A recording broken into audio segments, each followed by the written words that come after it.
Going live. We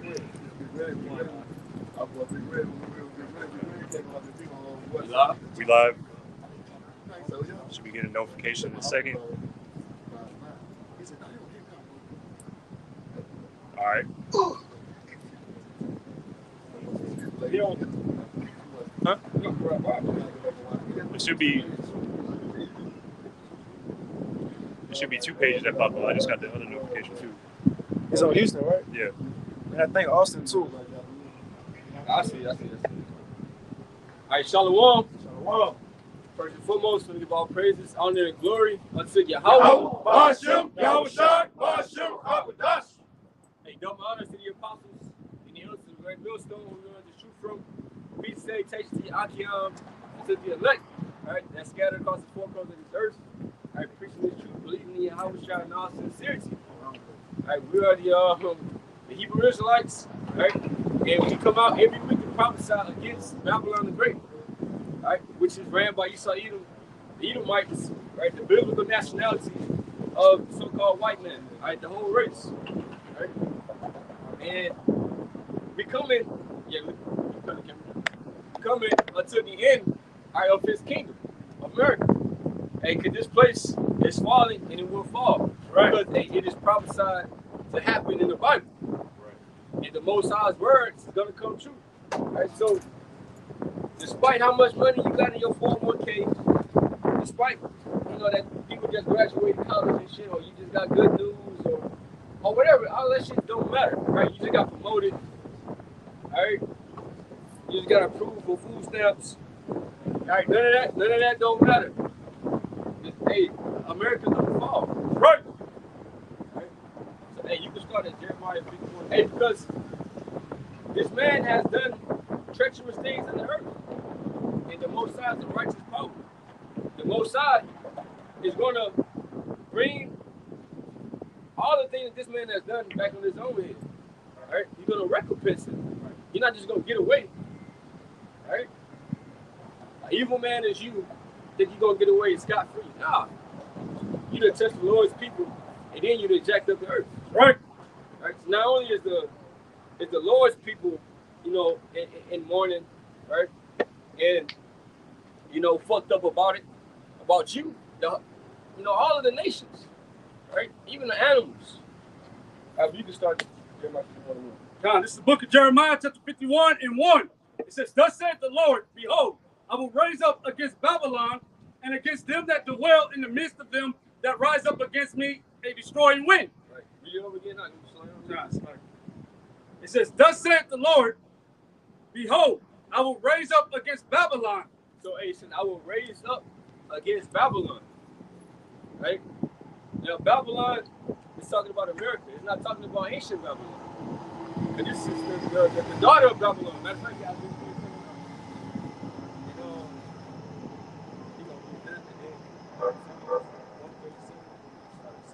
It's Isaiah chapter 47 and verse 1. "Come down and sit in the dust, O virgin daughter of Babylon." So it said, come down, sit in the dust. Right? O virgin daughter of Babylon. You know that dust represents confusion. So, but it says the virgin daughter of Babylon. Right? So it's not talking about Babylon, it's saying the daughter of Babylon. Now when a woman has a daughter, the daughter looks like her, have certain traits, that the mother may have. Right? America has all those traits of ancient Babylon. Right? All the wicked kingdoms back then. Right? Going from the witchcraft, from the idols, all of these things, right? This is the daughter of Babylon. Right? Then it says the virgin daughter of Babylon. Because you had World War I, you had World War II, right? Those type of wars have never took place on the shores of America. There has never been a big major war, right, against America. Right? That's why it's calling her a virgin. Right? She ain't been popped. Hey, but World War III is coming soon. Okay, the missiles is what's going to penetrate this place. Right? The missiles is what's going to set this whore on fire. You got that 7-1-37? Yeah. This is Psalms 137 and 7. It says, remember, O Lord, the children of Edom in the day of Jerusalem, who said, raise it, even to the foundations thereof. Right. So it's talking about really getting up. It says, remember, O Lord, the children of Edom in the day of Jerusalem, who said, raise it, even to the foundation thereof. Now, if you read in the book of Obadiah, talks about that. Right, when the Babylonians came up against the Israelites, hey, Esau and the Edomites, they took part in that. Right? Hey, they helped. Even when you go to the book of First Ezra. You got it, bro. It says, O daughter of Babylon, who art to be destroyed, happy shall he be that rewarded thee as thou hast served us.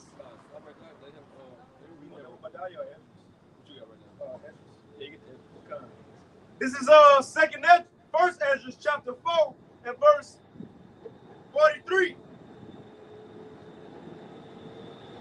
It says,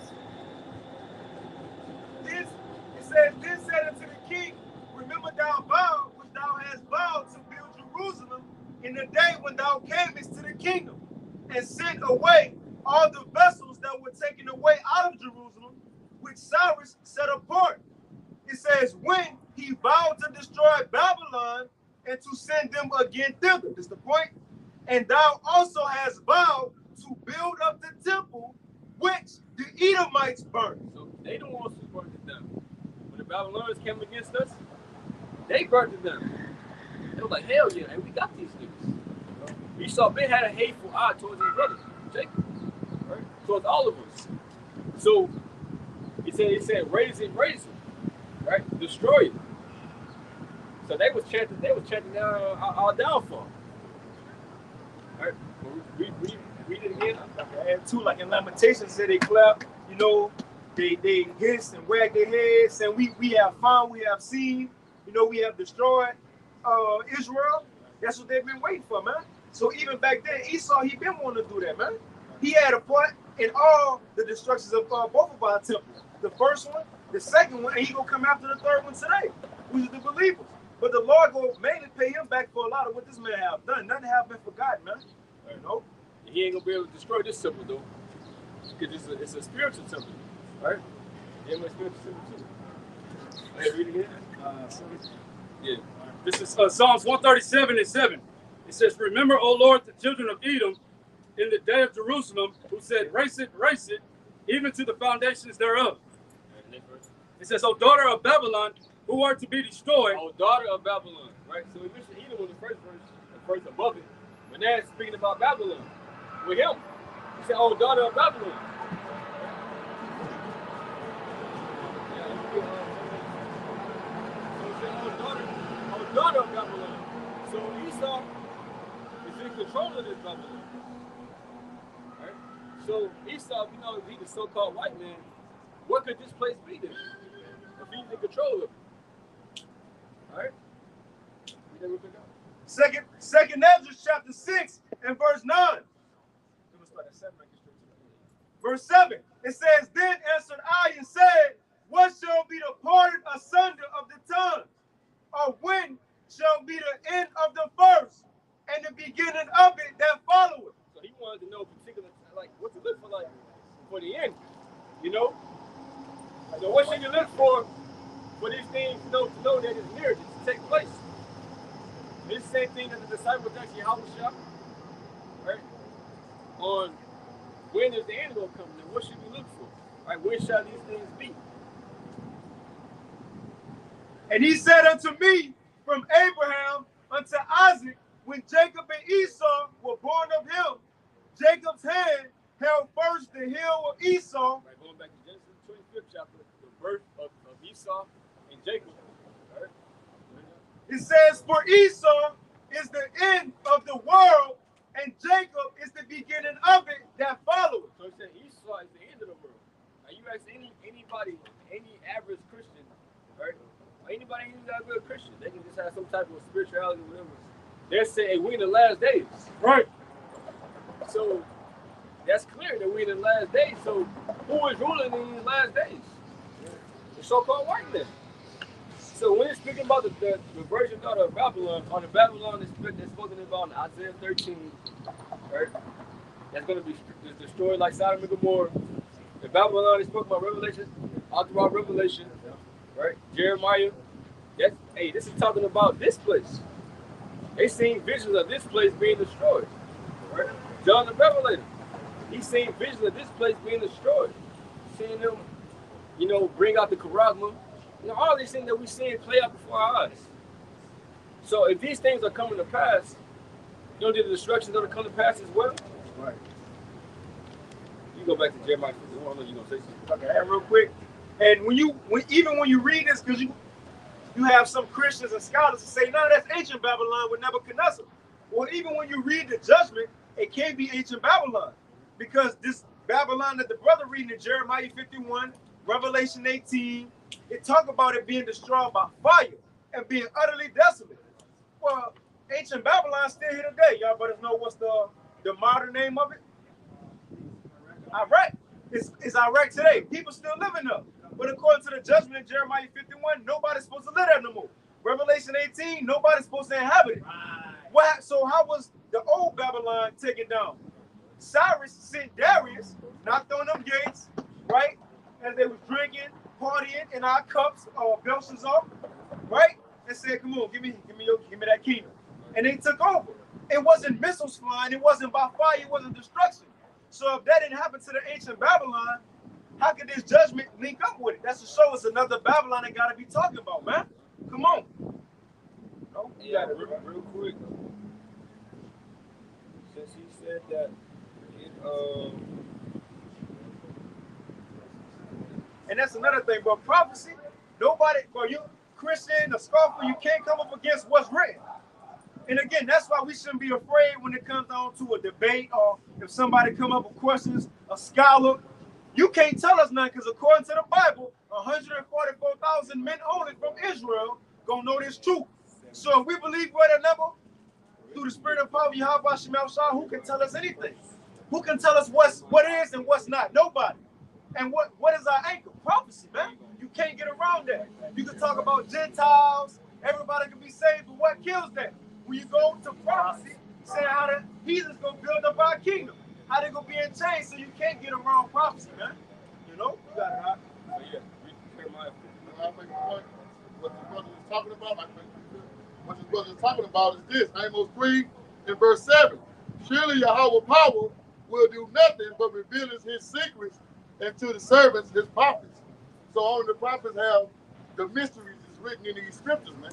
Right. So what the brother was saying, these wagon-taking Christians, so-called pastors in these churches, if you ain't part of the 144,000, man, you don't have the mysteries of these scriptures. It was only given to certain men to be able to break down these prophecies that we bringing out, man. Right. Okay? That's what the brother was saying, man. All right, this is the book of Jeremiah 50 and 15. 13. It says, because of the wrath of the Lord, it shall not be inhabited, but it shall be wholly desolate. This is Jeremiah 50 and 1. It says, the word that the Lord spake against Babylon and against the land of the Chaldeans by Jeremiah the prophet. So he's speaking out against Babylon, right? Now jump down to verse 13. Right. Because of the wrath of the Lord, it shall not be inhabited, but it shall be wholly desolate. Everyone that goeth by Babylon shall be astonished and hiss at her plagues. Right, so it says Babylon gonna be wholly desolate, gonna be destroyed. Because when you read up in this chapter, it speaks about it being destroyed with fire. All right, he said to everybody, so he said his plague. Now read, go to Jeremiah 49. This is Jeremiah 49 and 17. It says, also Edom shall be a desolation. Everyone that goeth by it shall be astonished and shall hiss at all the plagues thereof. So wait a minute. Read that one more time, huh? It says, also Edom shall be a desolation. Everyone that goeth by it shall be astonished and shall hiss at all the plagues thereof. Read Jeremiah 50 and 13. This is Jeremiah 50 and 13. It says, because of the wrath of the Lord, it shall not be inhabited, but it shall be wholly desolate. Everyone that goeth by Babylon shall be astonished and hiss at all her plagues. So it's saying the same thing about Edom and Babylon. So it's giving you the indication that it's talking about the same thing. And go back to Jeremiah 49 and read that. That's the same verse, then read the verse after that. This is Jeremiah 49:17. It says, also Edom shall be a desolation. Everyone that goeth by it shall be astonished, and shall hiss at all the plagues thereof. As in the overthrow of Sodom and Gomorrah, and the neighboring cities thereof, said the Lord, no man shall abide there, neither shall a son of man dwell in it. So, but this saying it's going to happen to Edom. And the other chapter is saying that that's going to happen to Babylon. Right. So it's all linking up, bro, that this man is in control of this place, and then it's talking about his kingdom. All right? The indications is there. People, they want to say, oh, show me where in the Bible, you know, where it says America. Bro, it's not going to say that in there, bro. Right? These things are mystery. These things are given, you know, through the Spirit. And only a spiritual eye will be able to understand and see these things. Right? They want to see something, you know, they want to see it. Oh, America, okay. But, bro, if it was written like that, we wouldn't even have the Bible. You see, you got it? Right quick, Colossians 1:26. Even the mystery which has been hid from ages and from generations, but now is made manifest to his saints. So these things that was hidden. And people didn't have knowledge of this. The knowledge that we bringing out, right? Hey, this is something that the Most High revealed to us. Hey, because what is John? In John, the book of John, the 14th chapter, is speaking about, hey, the spirit of truth from the world cannot receive. And so these people don't understand this. Right? Only the elect is going to have the ears to hear. The sheep of Yahweh. Right? It's going to hear that voice. All right? So it don't matter what school you try to go to, right, how much money you try to pay for this. There's nowhere else that you can get this on the planet Earth. Right? Other than the Israelites. And that's why Esau hate us, bro. And also that's why he in fear. Because this is something he didn't give to us. When you go to the curses, it said you should go to your enemy for the one of all things. Hey, but not for the truth though.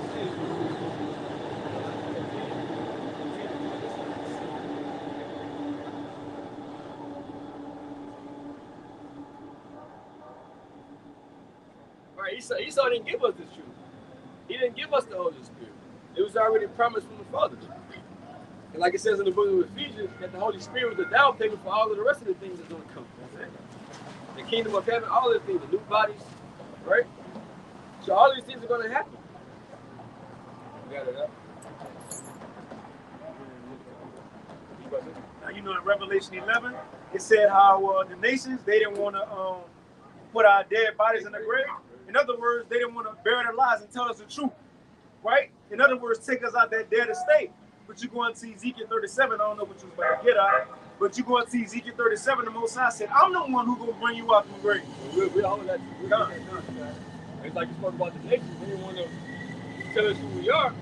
You go to the book of Lamentations, which is a clap in the hands. It's like, is this the people? Basically, is this the chosen people? Like, is this them? So they knew. All right? But they held forth the affliction. All right, this is the book of Isaiah chapter 10 and 20. It says, and it shall come to pass in that day that the remnant of Israel is such as escaped of the house of Jacob shall no more again stay upon him that smote them. All right, so shall no more stay upon him that smote them. Going into Esau Edom. All right? So the stay is sha'ayin in the Hebrew. Right? Which means to trust or to rely on for support. So you're not going to rely on this man how we used to before this truth. Any knowledge that we wanted, right? You probably, whatever Esau Edom say that it is, we'll believe in that shit. Right? Oh, we sick. We're gonna go to the doctor, right? We don't rely on this man for all that no more. Because we know he's a liar. And in his medicines, he poisons you anyway. Right? In his pharmacies, he ain't doing what got these people doped up. And the biggest drug is in food. Right. All right, you got fucking sugar. With sugar, they say sugar is worse than heroin. You got people laughing at crackheads, or he a crackhead, or he a dopehead, this and that. No, you was too. Right. You doped up off of sugar. Right? And that is why damn near most of America is fucking obese. Because of that sugar. Alright? So read that again now. This is Isaiah 10 and 20. It says, and it shall come to pass in that day that the remnant of Israel and such as are escaped of the house of Jacob to no more again stay upon him that smote them. Right, so we're going to turn to the Lord. Because we know who ultimately in control. We pray to the Lord for protection for what all that we need. All right. Now, granted, you got something serious, right? You probably got to get surgery or something like that. I mean, you got no choice, right? You got to go. You just got to pray to the Lord. Right? With any minor things, this nigga got a sore throat. You want to go to the hospital. You want to go to the doctor. You want to take some medicine. Bro, come on, lick up some yeah, bro. Lick up some natural herbs, bro. Hey, take the natural herbs, bro. Yeah. It says, but shall stay upon the Lord, the Holy One of Israel in truth. Right. Go ahead. It says, the remnant shall return, even the remnant of Jacob, unto the mighty power. So the remnant shall return unto the Heavenly Father. No matter, you got all these Israelites waking up. Right, but only a small remnant is going to actually return unto him. Scripture speak about the Israel of the Most High, right? And the Scripture speak about the Israel that just Israel. You got niggas that just Israelites. Right? They ain't got the Spirit of the Lord in them. Sinews of the flesh. Right? Niggas ain't got the breath. They don't really care about this truth. Right? This world, whatever is in this world, matters more to them. Right? Which is the spirit of Satan. Right? Because it's a demonic vibration on this planet Earth. So, if you ain't drawn to the truth, hey, you draw to that. So Yahweh Shabbat said, ain't no in between, bro. You gotta pick a side. A lot of Israelites comfortable with just, like the brother said, just being Israelites, but it's not nothing new even back then. That's why Yahweh Shai tell them, don't think within yourself just because y'all Abraham's seed, just because y'all Israelites, that y'all good. It's way more than that. It's way more than that. When you find out you're Israelite, that's the first step. Right. That's the first step. And granted, it's beautiful, but hey, it's levels, bro. Right. Speak about going glory to glory. You cannot be in the same spot that you are when you found out you're Israelite. Now you don't know nothing. You ain't learned not one prophecy. You can't break down one word. Well, you ain't work on yourself at all. Right. Work on yourself spiritually. And that's what matters. Yahweh wants you to change in your spirit. You ain't getting on no chariot. None of us. You ain't changing your spirit. Definitely shit that Zephaniah 1 and 12. Fire off. Because at the end of the day, the Israelites was given the law, statutes, and commandments. All right, we was given order. So we have to be operating in discipline and in order at the end of the day, man. Right? And unlike the world operates and does whatever we want, but our power is about order. Everything must be done decently and in order. All right, so the Lord tells us to come out of Babylon. All right, and take up none of her ways, man. Don't partake in these sins that she's doing, man, or you're going to take up these plagues that are coming rather than going into Babylon. All right, so this place is out of order and it's full of confusion and everything. So, yeah, Revelation 18:4, and I heard another voice from heaven saying, come out of her, my people, that you be not partakers of her sins, that you receive not of her plagues. Because at the end of the day, the Lord has judgment for Babylon. He's coming back to destroy Babylon and cleanse this world of all wickedness. So if you're not following after Yahweh Bashin Yahushua, all right, these law, statutes, commandments to the best of your ability, and having that faith in Yahweh to being the cleansing agent, which is His word, you're gonna be hit with these plagues that's coming down here, man. You will be destroyed. It's Zephaniah chapter 1 and verse 12.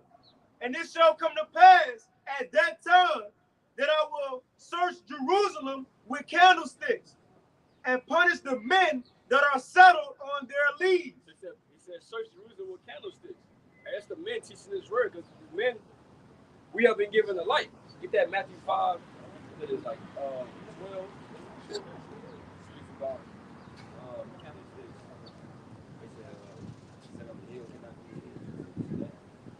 Right? So we have been given the light. So we are here teaching, right? Basically trying to grasp the elect from amongst, the rest of our people, the undesirables.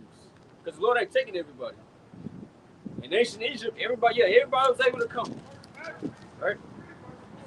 But not everybody coming on this side. It's like you had the ones that had to die off in the wilderness. A lot of our people are gonna have to die off on this side. Right. You ain't coming. Right? Because, hey, you got to be fully down with your house shot, following that with the OFC going. Right? You got to be down with the truth until death. Right? All right, and if you ain't down, you shaking in these times, what you gonna do? You know, when Esau really come down, when the Most High really test your faith, right? Because the Most High gonna let it get there. They probably won't. I mean, you might be one that that die, but you gonna come right back. But he probably let you be the Esau, take it there with you to see what you gonna do, to see if you got that solid faith, to see if you gonna rely on him and call on him. But if you ain't even like solid for your house shot right now, bro, you gonna focus on little small things. You see, some of those things gonna happen to where because we hope for the better, right? You might get taken up concentration camp. They about to torture you, like you are happy and shit. Angel about to come. I'm about to get the power, and nothing happened. Nothing happened. You about to get those shit cut off. You looking, you like, all right, your shit. You're like, damn. Now what you gonna do though? Is it the law fault? You gonna be like, oh, what the fuck? Hey, what Shadrach, Meshach, and Abednego gonna tell Nebuchadnezzar? He said, hey, the Lord gonna protect us. And even if he don't, we still ain't gonna worship this shit, man. Basically, fuck you. So even if the Lord lets that happen to you, because the Lord has forsaken me, that's written in your story. And if that happens, after that happens, bro, you gonna be written that you died for the Lord. Like, right. Yes, bro. Yeah. Like, real shit. Bro. You died for him. You actually took it down. But the Lord goes more honorable than that, bro. The Lord gonna push us to that limit, bro. Look at what he did. Now, I like to say it like this. Look what he did to Yahweh Shah. Now, Yahweh Shah was a man who knew everything, everybody. What you was in your past life. He still was on earth, knew how the Most High looked. He knew exactly how he was going to get put to death. He kept telling the scribes and Pharisees, they're going to beat me, they're going to spit on me. He knew it. But when he came down to it, he was like, oh, shit. Yeah. Woo! He was like, oh, shit. And he knew exactly. He knew exactly. And, man, he created. Come on, man. He knew what was about to happen. But he was still like, hey, Father, it's another way. Not saying he didn't want to be the sacrifice. He was just like, it's another way I can do this, though. The point is, if the law was like that in his time when it got for real, come on, bro. We're going to be pushed to that limit to we're going to expect the Lord to come through, and he might not come through that time. He might let you, bro. And it's crazy to say, but go ahead, no, really, he going to come through, bro, because he don't put the spirit upon you to endure that. Right. You ain't going to feel forsaken if you're the elect, bro. Right. You're going to be confident in the spirit. The Lord going to put that mighty spirit upon you to be able to die. Hey, because let's say you die in these times. You didn't die back then for the Lord. Just like through the time of Maccabees, you had all people dying for the laws. The Lord, if you want to know people, the Lord gonna spark your spirit back in that ancient spirit to be able to take that death. I think y'all rock home somewhere. Proverbs 24:10. If thou faint in the day of adversity, thou strength is small. You got niggas fainting right now on the shit they going through. Right. Nigga car break down. Lord hates me. Right. The Lord don't care about me. Yeah. Nigga tired on flat. Nigga ready to kill himself. Right. Like, bro, chill out, bro. Nigga mad at everybody. Call it, bro. Hey, bro, what's up, bro? Man, bro. Like, bro, what the fuck? You got flat tire. But yeah, if you faint in the day of adversity, your strength is small. Because that means you truly don't understand who you worship. Right. Because the Lord can deliver you out of any situation. And you got to know that the Lord brings good and the bad upon us. That's what Job said to his wife. He said, hey, curse the Most High and die. Like, bitch. You know that the Most High, he going to bring upon us the good and the bad. You got to take both. The Most High, he's not on balance. So when the bad things is happening, it's not really bad. Because it's good on your part because it's building you up. The Lord, it's just the Lord showing tough love to you. He said he chastened them who he loved. Right? So it's just your mindset in the situation how you look at it. The Lord ain't doing them a building you up, bro. Because the Lord ain't dealing with nobody else like that. Right? You got these people, just living in pleasures. They able to do whatever the fuck they want to do. Because they not confining themselves and walking after the law, statutes, and commandments. But we are. So he's gonna try to test us and see, okay, are you really about it? You got something? Real quick. 1 Corinthians 10:13. There have no. You can speak on it, right? there have no temptation taken you, but such as is common to man. Right, you ain't going through nothing new, bro. Anything that happens, you ain't going through nothing new, bro. Granted, this gonna be a time greater than before. But you have had men that have been tried, right? And their faith has been tested, on great levels. And we're gonna be put in those same situations. Like Abraham told to kill his son, bro. Right. Imagine God telling you to kill your son. How would you take that? Abraham like, shit, man, all right, man. He said he woke up the next morning, he ain't questioning it. Yeah. He just woke up, packed the stuff, he's like, all right, come on, man, you do it. Because his mindset was, if I kill him, the Lord gonna bring him back. Right. He gotta bring him back. And during that time, nobody was ever brought back to life. But he already had that in his mind. Like, the Lord said, I'm gonna have, my seed is gonna be as the stars of the multitude of the sand of the sea. All right, so I kill him, he could bring him right back. But hey, that took great faith. God. It says, 1 Corinthians 10 and 13, there have no temptation taken you, but such as is common to man. But the Most High is faithful, who will not suffer you to be tempted above that ye are able. The Most High will not suffer you to be tempted above you're able. So he ain't gonna bring nothing upon you you can't handle. So if the Lord throw it in your path, just know it. I can conquer this. Right. That's why Paul said, I can do all things through Yahweh that strengthens me. Just know that you can overcome this. If you're going into a defeated mindset, you're gonna be defeated. Right. Just like in the book of Judges, those men that were Gideon, most of them like, hey man, too many of them. Right. I don't want all of them to fight against the Midianites. Because they're going to say that they did it by their own end. Tell them, everyone who's faithful want to go home, tell them to go. And it said what about? It was 10,000 left. It was 22,000 at first. I believe after that it was 10,000. Right? And then it went from 10,000 to 300. Because how they drunk the water, the Lord said, all right, let me see who really want to fight. All right? See, so, but, because that spirit, that fearful spirit was spread. You see, so you can't go in with a different mindset. You got to go into how David went up against Goliath. Like inexperienced young man going against an experienced warrior, he just relied on the Heavenly Father. And with the instruments and the tools that he had to go up against Goliath. So the Lord is going to put us through certain situations, certain things to build up your skill set, your tool set to face the trials and tribulations with the skill set that you have. He's going to build you up for that moment because he knows that you can overcome that. And that's the thing, if you're going through it, because you might not have been put in a situation before, especially in times we're coming in. But again, as the brother said, if you're going through it, the Lord knows better than we know it. If you're going through it, you can get through it. He wouldn't put you there if you couldn't. So the point is, he would have to put us through some things for us after to realize, like, damn, I was able to get through that. Now you realize, now your faith grows. You get built up in the spirit. So it might be things you never experienced, or you might not think I can get through it. But again, if you couldn't, you wouldn't be in that situation, man. That would be right said. No pain, no gain. And you gotta go through shit, bro. Just for you to be taken to the next level. Because if you want to have an easy life, bro, in this shoe day, you don't know what you're into. You might as well just go. Even if you just want to have an easy life, period, like you done for. You gotta go through the pain and the hardships, right? Because then how can you know good? How can you experience joy? How can you experience all the other things if you don't go through the bad? You don't have it. How could you get experience? Right. That's what I think it's a quote by Bruce Lee. He said, "Don't pray for an easy life, but pray for the strength to endure a hard one." I'll finish this. I think you brother was older somewhere. It says, but will with the temptation also make your way to escape, that you may be able to bear it. So with the temptation, we'll make a way to escape. All right. So the Lord got to wait for you to get out of this situation. You got to be in the spirit to understand and to look at the situation, to scan the situation spiritually, to know what should I do with this.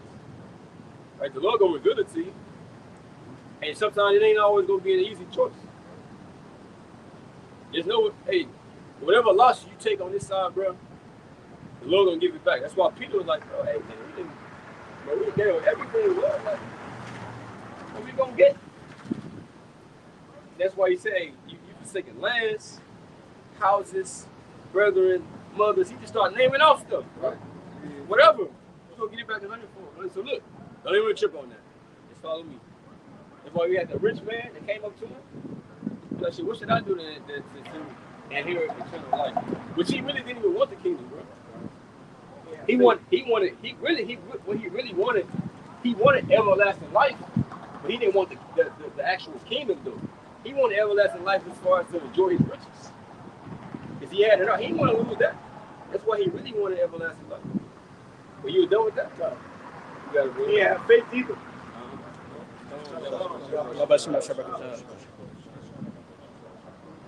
Because if he really wanted the kingdom, bro, he would have dropped all of it.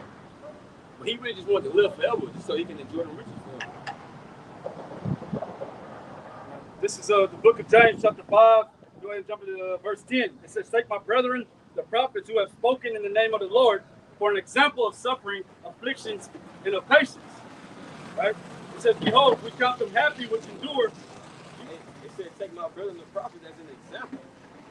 Romans 15:4, bro.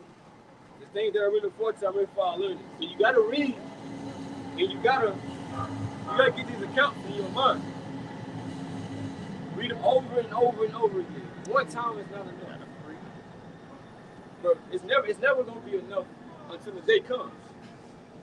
Right? You gotta be filled with this knowledge. That's why I said wisdom and knowledge is ability at our time. Right? So you gotta be constantly going over these scriptures. So when that day comes, man, it's all gonna be in your mind. Oh, I remember when the Most High did this, or the Most High did that. You in a similar situation, it ain't gonna be the exact situation. Right? But now you know the Most High say this man out of there, bro, I ain't got nothing to worry about. And even if I do have to die, shit, hey, fuck it.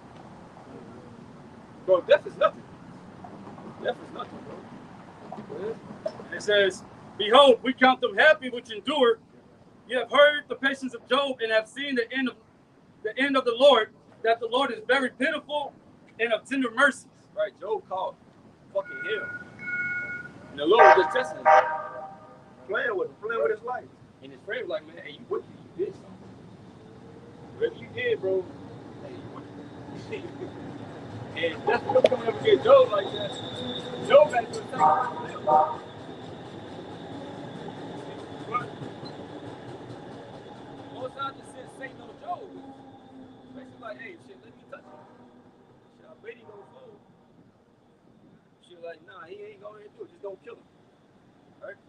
But Job stayed faithful to the end. And everything that he lost, the Lord gave that back to him. Right? I'm talking about, bro, shit. Later, back to back was happening. It's like, damn. It's like you can't catch a fucking break. And sometimes, hey, it can be like that in your life. This just happened, you know, you got to pay a bill. Right? You got to get a new engine in your car. Fix the engine of the transmission going out. Daughter's sick, like shit just piling up. That was Job out with temptation. As you read it, that was in one day. And really, they had to be within, you know, we don't know. But within that time frame, because remember it says, one ran to him like, hey man, all your cattle died. And it says while he was speaking, the other ran to him, man, this happened. While he was speaking, so it was back to back, this man was head at. Man, probably like somebody else coming along. Right. Didn't he? Yeah, bro, then he heard last like, your sons and your daughters died too. Think about it, bro, when they kept coming up to him like, what happened now, bro? He ain't been dissecting the verse. Yeah, because he He said, was like, Probably shocked, bro. yeah, he got probably shocked. Just like, because it said the dudes went there telling them like, hey, your cattle died and all that. Then it was a pause waiting to see what he was gonna say. No, say you were saying something. Yeah, your cattle died, Job, and I ran out while you talk. Hey, man, Job, bro, look, you had a fire, you killed all your. hey, Joe, the kids. Yeah, he bro. just Like, what the fuck? What the fuck? Yeah, so it had to probably be within the hour of temptation, bro. Psalms 34 and 19. Many are the afflictions of the righteous. That's right. But Yahweh delivered them out of all of them. Right, so you might go through you might go through a lot of shit, but the Lord, hey, he got you through all of it though. Don't focus on the situation so much, right? Just you gotta be positive minded in these situations. Know that the Lord's gonna deliver you out of it. Just have that faith. You got something quick? Yeah, it ain't quick.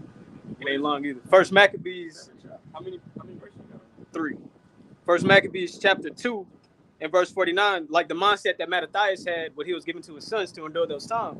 It says, when the time came for Mattathias to die, he said to his sons, and this is in the GNT, these are the times of violence and distress. Arrogant people are in control and have made us an object of ridicule, which means mockery. But you, my sons, must be devoted to the law and ready to die to defend God's covenant with our ancestors.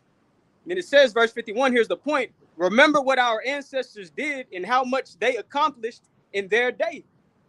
Follow their example, and you will be rewarded with great glory and undying fame. So just a mindset to have in the days of violence, like the brothers is talking about, be equipped with the stories that were foretold 4 times with our fathers, Right. Like I say, even if your life is going to be taken, but you should be willing to give that. Because Yahweh Shah did it for us. Right. So we come down to we say make your bodies a living sacrifice. That goes into it as well. Hey, be that sacrifice, bro. Really, at the end of the day, is, bro, how you want to be remembered? Real shit, whatever we do now, we're going to be remembered. This is going to be what we known as forever. And who else, whatever, who else you was in your past life. But, bro, our actions right now is how you want to be remembered in the kingdom when it's all said and done. The book's going to be written, the record's going to be down, and you can't change it. You can't change it. It ain't going to change, bro. Nigga fell out with a job. It ain't going to change. I'm telling you. I ain't telling you. The scriptures tell me.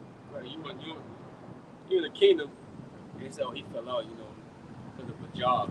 He got a new position, he couldn't come out no more, right? And he got another woman, too into him, right? Booty too good that he had to give up on the Lord. It's like, bro, that's how you want to be removed forever, like for eternity, though. Like, this is what's gonna be talked about. You couldn't do the work in the short season you had. You gonna have kids, bro. That's gonna know about. I mean, bro, we all gonna be happy in the kingdom, but this thing is still gonna be known. It's still gonna be talked about. But why you ain't do it? Who made you? And they gonna be asking out of sincerity though, because again, they ain't gonna be like, man, look at that nigga. Walking by, right. Smacking him on the head. Right, man. Look at you, Sean. Look at that nigga. And he walking and shit. No, we gonna be like, it's all right, bro. Get that hug, bro. Don't worry about it. Look, I got $5, $10 for you, but it's all good. It was written. But the point is, bro, it's gonna be again. Think about that. You choose Abu. Well, not you, but ain't nobody gonna be in no sorrowful spirits, bro. Only day that was gonna be sorrowful, bro, is when Yahweh Shah reveal his body. Bro, sorrow is gonna be over for us, bro. Once we're in the kingdom, bro. Hey, Revelation, 21? Mm-hmm. It's about that the Most High wiping away all tears. This is snap, bro. It's gonna be all good for Israelites, bro. Right. Read it out. Okay. This is Ecclesiasticus chapter 2, to the point. In 10, it says, look at the generations of old and see, did any trust in the Lord and was confounded? Or did any abide in his fear and was forsaken? Or whom did he ever despise that called upon the Lord? All right, so those who called upon the name of the Lord, the righteous men, are going to be delivered at the end of the day. This is a thing about endurance. We have to constantly keep that faith, man.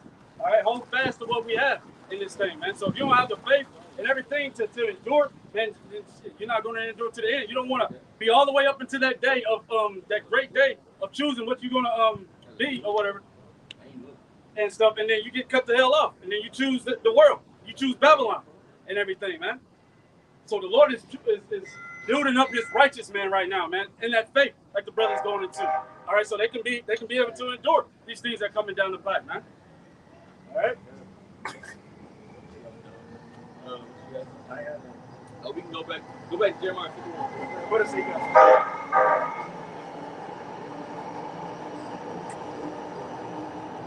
This is St. John chapter 15 and verse 13. And this is our Lord Yahweh Shah speaking. Greater love had no man than this, that a man lay down his life for his friends. And we were going into that, man. Ain't Yahweh Shah big brother? Huh? And so, and the scriptures already, it's already written that some brothers going to be mortals for Yahweh's sake, man. So that's come with it, man. I lay my life down for this brother. I see this brother lay his life down for me. Hey, that's the spirit we should be in. If it take death, hey, we should understand that, so we understand that. So he shouldn't be no big idea. That's the spirit we should be in. If we take death, hey, it's like the brothers, y'all not like to say, when the brother had a conversation, he said it'd be an honor to die for y'all by shot, man. And that's the spirit you have to be in, man. Because it's a spiritual warfare, and we know some brothers gonna get caught up, man. So hey, take that with pride, man. Take that with pride, bro. Man, you know, get you fired up, man. Hey, we know this, we ain't down for no materialistic shit. He's not dying, though. That's what I'm saying. It ain't even death, man. Because if you do this, well, you're going to be well on the shit back with your house. Hey, you going to be your new body first. Before all that, bro, if he saw take you out this world, cool, nigga. Right, cool, yeah. I'm going to be face to face with the one I call on every day. The one I talk to, I can find him, you know. And you're going to hear that my faithful servant. Man, well Hey, done. man, that's what you want to hear, bro. My faithful servant, well done. You know? It's not that's the mindset, not like I remember on Instagram, I seen this video, it was doing Mother's Day. It was like 4 little boys, y'all probably seen it. And the little boys was getting recorded, they were like, yeah, say something to y'all mother for Mother's Day. And one of the brothers said, hey, we love you, Mom. And one said, yeah, Mom, we'll die for you. The youngest one looked up and said, God. He said, God. But the point is, what this brother talking about, bro? Because what you lose, what we losing. In the next world to come, that's gonna be remembered. Like the brother said to children, man, you really got your head cut off for the Lord. Yeah. Man, tell us about it. Yeah, right. Bro, yeah, that's ain't gonna be Kobe, bro. You dropped 81 points. Right. No, it's gonna be about. running up to you. Yeah, I remember we said this about 3 years ago. You know how in this world, children, they want, I want the Currys, I want the new Jordans, right? They want the LeBron jersey. When they shooting Kobe, the brother said in the kingdom, my children, they're gonna be acting like they prophets, having little garments on in the field, prophesying against Esau and shit, you know? You got it, that's beautiful. Look at me, I'm dead. Bring it on. It's the book of Romans, chapter 8 and 16. It says, the Spirit itself bears witness with our spirit that we are the children of Yahweh. Right, so we are the true people of God through the Spirit. Right, because nobody's able to break down these scriptures, you know, how we break it down through the Spirit of Yahweh Bashim Yahushua. The prophecy said that we will wake up in the latter days preaching this word. Hey, this is what happened. Right, keep going on. It says, and if children, then heirs of Yahweh. Right, so we are the children of the Most High, that we are heirs, because an heir receives the inheritance from his father. Right? Who is our father? The Most High Yahweh. Right? So the heir, you get everything, bro. Right, but I'm gonna go into it though. It says, and joint heirs with Hamashiach, if so be. So it says joint heirs with Yahweh Shah. Right? It says everything was given to Yahweh Shah. But Yahweh Shah got everything in his possession. Because the Most High gave it to him. Right? But he said, hey, we're gonna be joint heirs with him. He said, hey, look, shit, what I get, bro, shit, you gonna get that. He said he look at us as his friends. Right?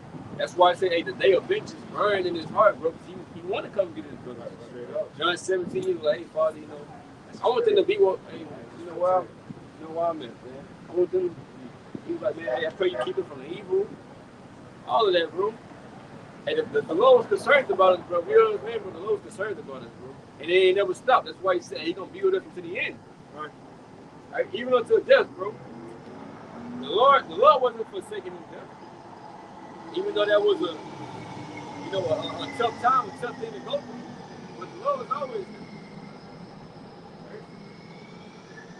It says, if so be that we suffer with him, that we may be also glorified together. Right, so we suffer, but Yahweh shall we gonna be glorified. Because if you ain't put in no work, what makes you think you can take part in the glory? Right? It's like niggas, it ain't gonna be like how niggas be on the bench.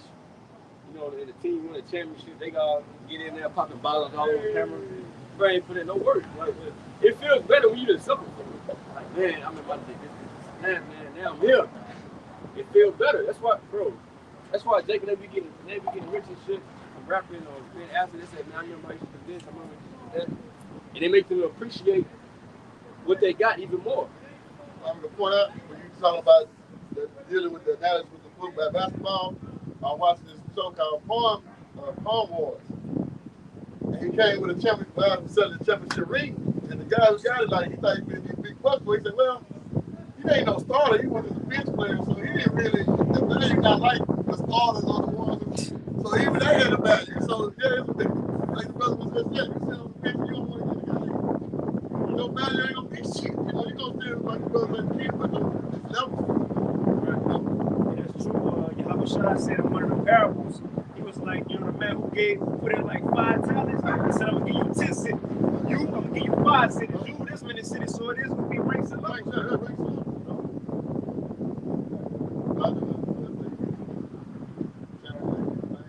This is Romans 8 and 18. It says, for I reckon that the sufferings of this present time are not worthy to be compared with the glory which shall be revealed in us. So it said that the thing that we're gonna go through, right, in this lifetime, you can't even compare it, right, unto what's coming for us. You can't compare it, so no matter how bad you might think it to be, the thing that the Lord's gonna bring and show us, they say He shall give you the desires of your heart, bro. It's gonna overweigh all this shit. All right, it speaks about that in 1 Corinthians, the 4th chapter, like around the 17th verse.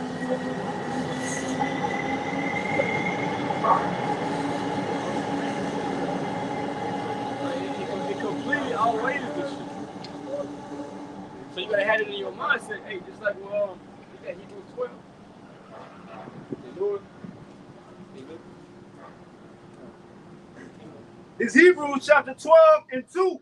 It says, looking unto Yahushua, the author and finisher of our faith. the author and finisher of our faith. Right? Because our faith came from Yahushua and it's going to be perfected through Him.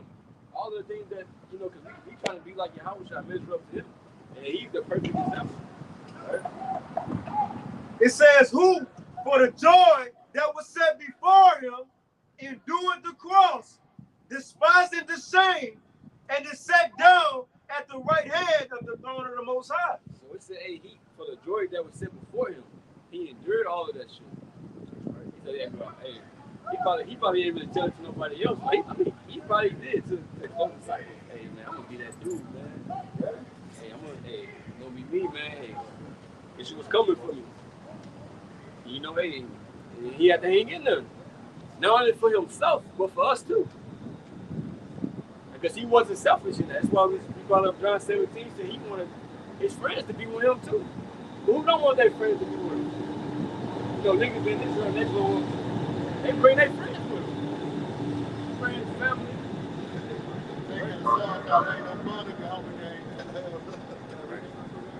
Yahushua, he want us to see, like, he want us to see that. He want us to stunt a little bit, man.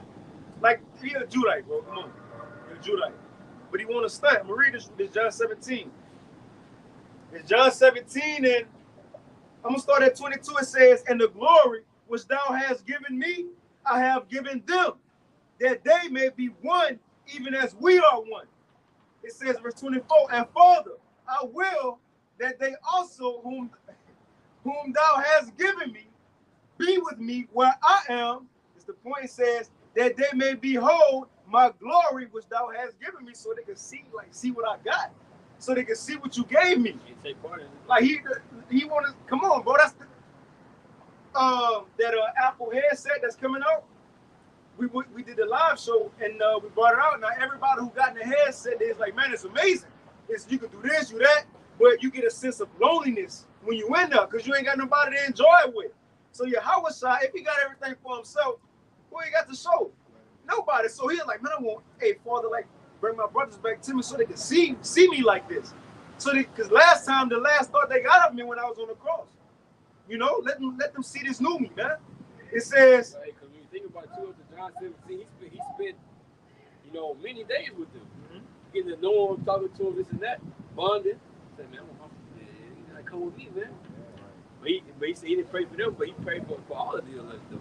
John 14, like, I'm gonna come get you. Come get y'all. Because even though You know, if he was on the scene or not back then, he still knew all of the elect for sure. You see, at one time or another, because Yahushua, he wasn't always on earth. You know, he was always here from the beginning, watching and interacting with the elect, right? He said, you were with me from the beginning. Yeah. Man. And he gonna be with us to the end of the world. What world? You know? But it says, John 17:24, Father, I will that they also whom thou hast given me be with me where I am. It's the reason. That they may behold my glory which thou hast given me.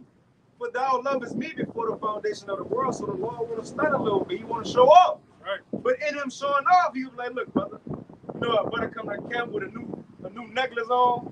Brother's giving him compliments like, oh shit, he'll do some shit like this. Brother's giving compliments on his necklace. He's like, here, you can have it. You can have it. How was Shaka be blessing it? Oh, you like that? That's you. Toss it to the keys to the chariot, you know? Yeah, boy, he gonna be blessing us, man. Because look, he got it all. He got it all. He gonna be distributing that between us, man. Straight up. That's how King Solomon did with his people. Come on, man. Queen of Sheba thought the dope kid was Solomon. Right. She walked in, she probably like, oh, I don't mind. Like, you know, like you just standing there and shit, probably, you know, like how they be in England. You know, with a turban on. He probably just standing there. You feel me? See, she seen Solomon walk down the probably was, you know, stairs, and we were probably walking slow. You know, Solomon, yeah, you know, the Lord, bro, he was probably over exaggerating and shit. You know, probably walking down, hey, smelling good, you know. Come on, man. Hey, and then, you know, in the temple, on his house, he had certain windows. He made his windows a certain way to where he didn't really need light. They was built to where if it was on the side of his house, the natural light hit this side. If it was on the top, the natural light hit it anywhere. So the light was probably hitting Solomon coming down. So how much more us, though? We're going to have a natural glow around us, man. But we got a lot to look forward to, bro. Right? Man, a whole lot. You got it, man.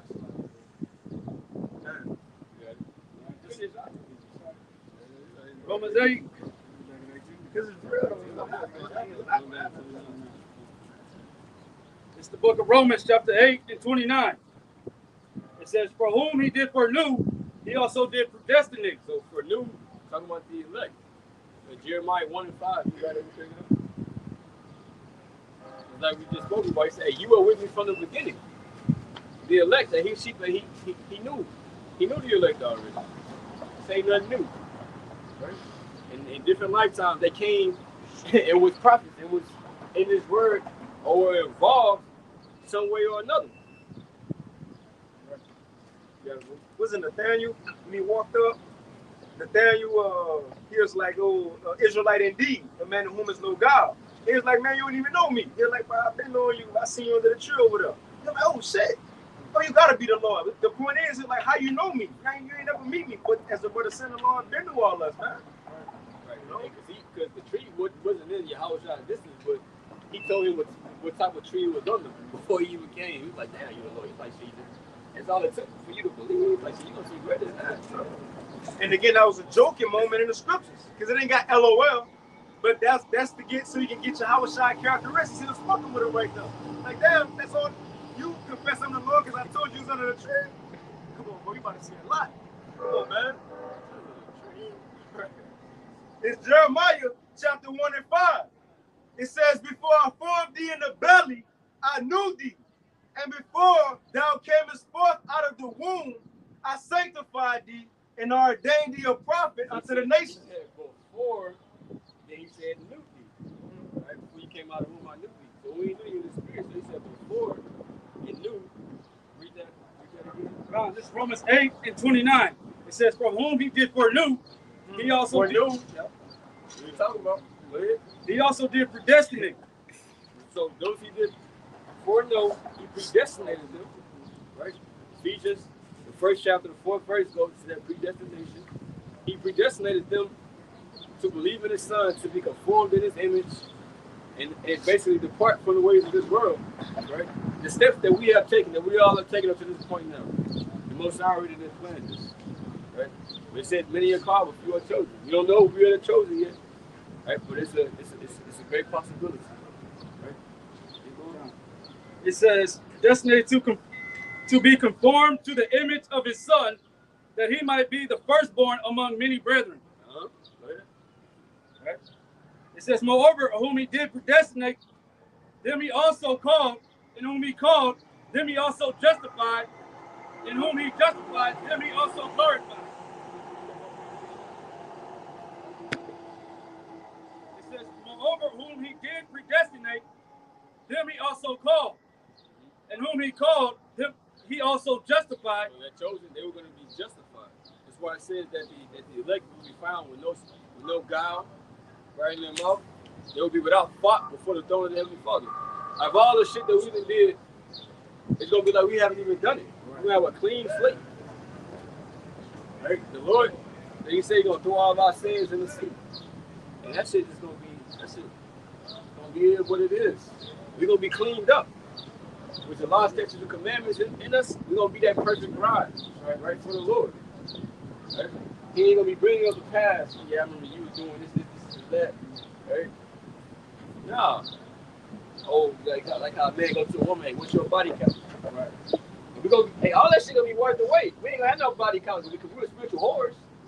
Right? Going after these different idols. But hey, that shit gonna be wiped away. You chilling with your house, I look at you, know what you did last summer type shit. You know, pulling up old shit. It's gonna be like we never did nothing wrong. Well, it's gonna be new people, so take it. You know. Yeah, and you. I remember you were serving ball. And whom he justified, them he also glorified. Right, so they're the ones that gonna get the kingdom. Right. The kingdom of heaven that people talk about. Right. They really don't even understand. It's the Bible tells you that the kingdom of heaven is gonna be on earth. Mm-hmm. Right? The Lord is gonna be on earth and reigning with his people, which are the Israelites. Right? The kingdom of heaven is not for everybody. That's it. The Bible says that. Right? Keep going. What shall we say? What shall we then say to these things? If Yahweh be for us, who can be against us? So if the Most High with us, who can be against us? And Revelation 12 speaks about Esau coming down with great wrath. So he's going to come up against us. Right? But it says the Most High be for us, who can be against us? But remember what happened in Acts the 5th chapter when the apostles was preaching the word. They said, this be of men. It's going to come to naught. Hey, but if this is actually set up from the Most High, and you're going to read it from come. This is Acts chapter 5 and verse 38, straight to the point. It says, and now I say unto you, refrain from these men and let them alone. For if this counsel or this work be of men, it will come to naught. Right, because he was going through history. Remember, this dude came up, all these people, hey, that shit failed. Right, so we see it's a history of people trying to do things on their own. It's gonna fail. This shit not gonna last. We say, hey, refrain from them, though. Refrain from them, right? Because if it's of men, it's gonna fail. Keep on. It says, but if it be of the Most High, you cannot overthrow it, lest happily you be found even to fight against the Most High. Right. So if it's set up by the Most High, then you're gonna fight against the Most High. Paul was coming up against what the Most High set up. Well, Yahweh shot told him, hey, you kicking against the bricks. You fighting a battle that you cannot win. It's only gonna hurt you in the end. Right. Right. It's gonna hurt you. You see? Think about you taking your shoe off and start kicking the what's the shit in the desert? A cactus. A cactus. You ain't fucking the cactus up. You're yourself. That's why he said, hey, look, let them go. Right? Because, hey, let's just find out what happened then. Let's go find out. Let's see what's gonna happen. Right? We'll find out if it's the Most High or not. But we know. And so when Esau comes up against us, he's gonna find out, you see, that the Most High was with it. Because the Most High, which Daniel 12, the Michael shall stand up for his people. And the angels coming, this and that. Bro, when the Most High said that, and that day shall be known whom I chose, and he not playing. It's gonna be known. Right? It's gonna be known. You probably running through Jacob's trouble, right? Say you running, from a troop or whatnot, right? A fucking truck speed in the street, almost hit you. Angel pop out of nowhere, boom, hit the truck and disappear. Right? People seeing that, it's gonna be like, Bro, did that just happen? But they see it continuously though. Like, oh man, he gotta be somebody. Now people, women gonna want to be flocking to you and shit. Oh, surely the Lord is with you. Yeah. Like on Book of Eli. She seen like, man, hold on, he just got shot. I seen bullets hit him and he's still walking. Come on, man. So they gonna be wanting to get down Isaiah 4:1. Even men, they gonna be seeing it, man. You got it out. Right. That's why you go. They say in the day of thy power, right? Thy people shall be willing. See, that's why Isaiah 4:1 is a thing, because you're gonna literally have to be fighting women off of you, bro. Because the most I'm gonna be showing that he's dealing with you, and that's when the fame that these niggas got in Israel, that shit gonna go away. That shit gonna go down. All that Instagram clout, rap clout, all that shit not gonna matter, bro. That's right. You got a scat pack, this and that. Whatever car you had ain't gonna fucking matter, bro. Because then that day you gonna be able to eat your car. Right. Whatever you idolize, bro, that's not gonna be able to save you that day. Right. They ain't had no gas. All you can do is look at it. Man, I remember the day when keep going on that, bro. This is Romans chapter 8.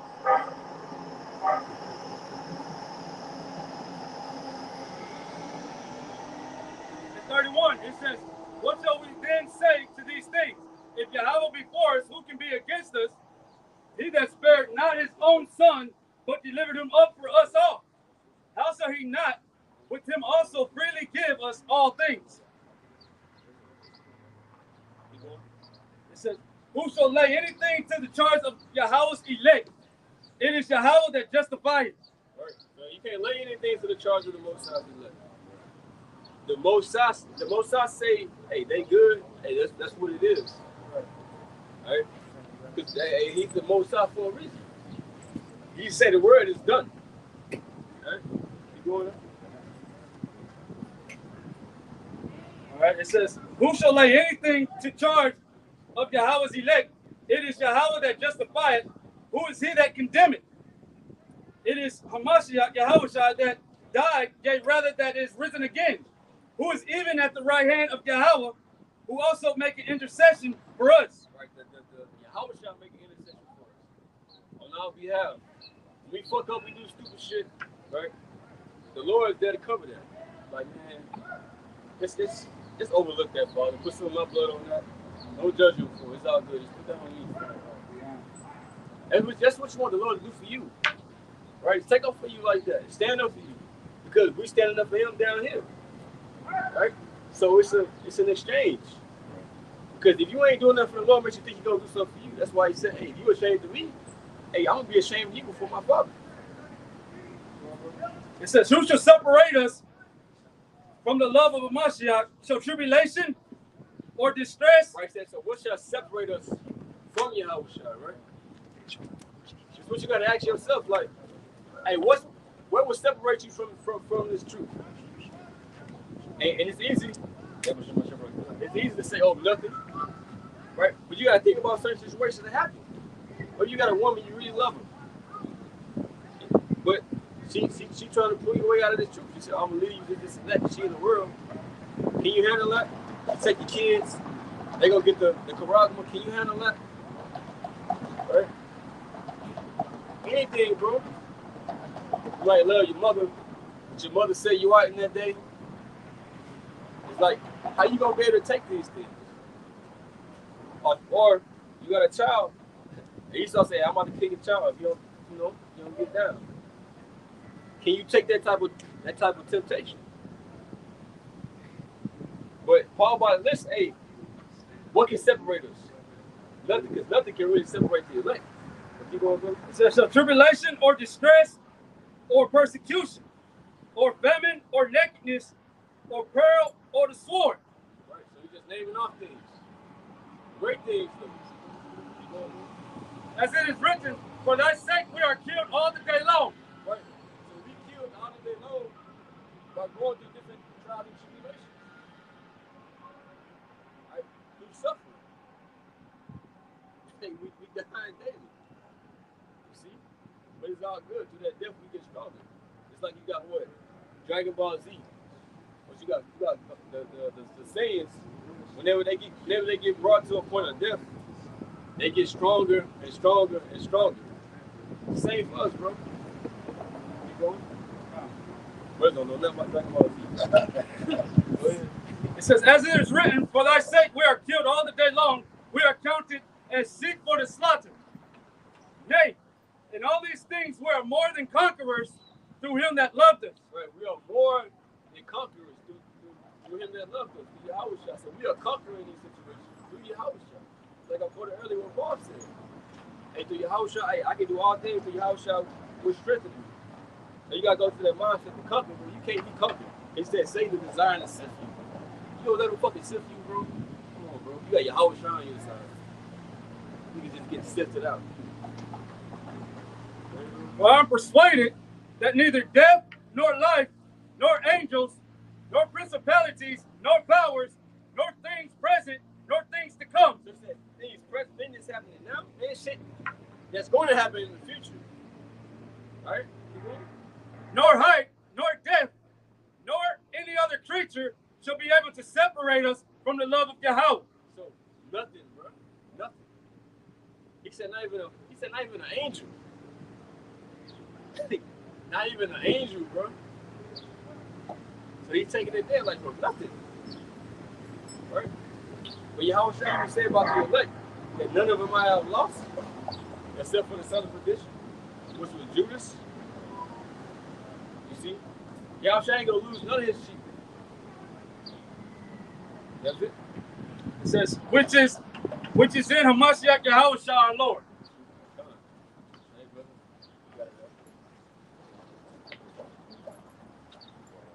We're just gonna do the spirit just continue in that, man, because throughout every day we go through tribulation, we catch hell, and we have to continue in our faith. That through all this, it's just gaining experience and really building up our faith. That the Most High is gonna get us through it, man.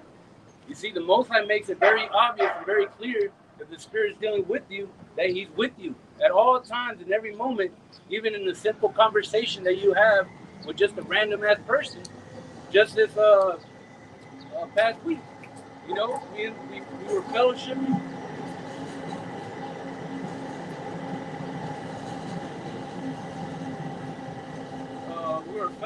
Me and the brother, the brother behind the camera, we went to go pick up the food, and the people just fell in love with, me and the brother, the way we were conducting ourselves. We were very polite, we were, how brothers say, we're what's it called?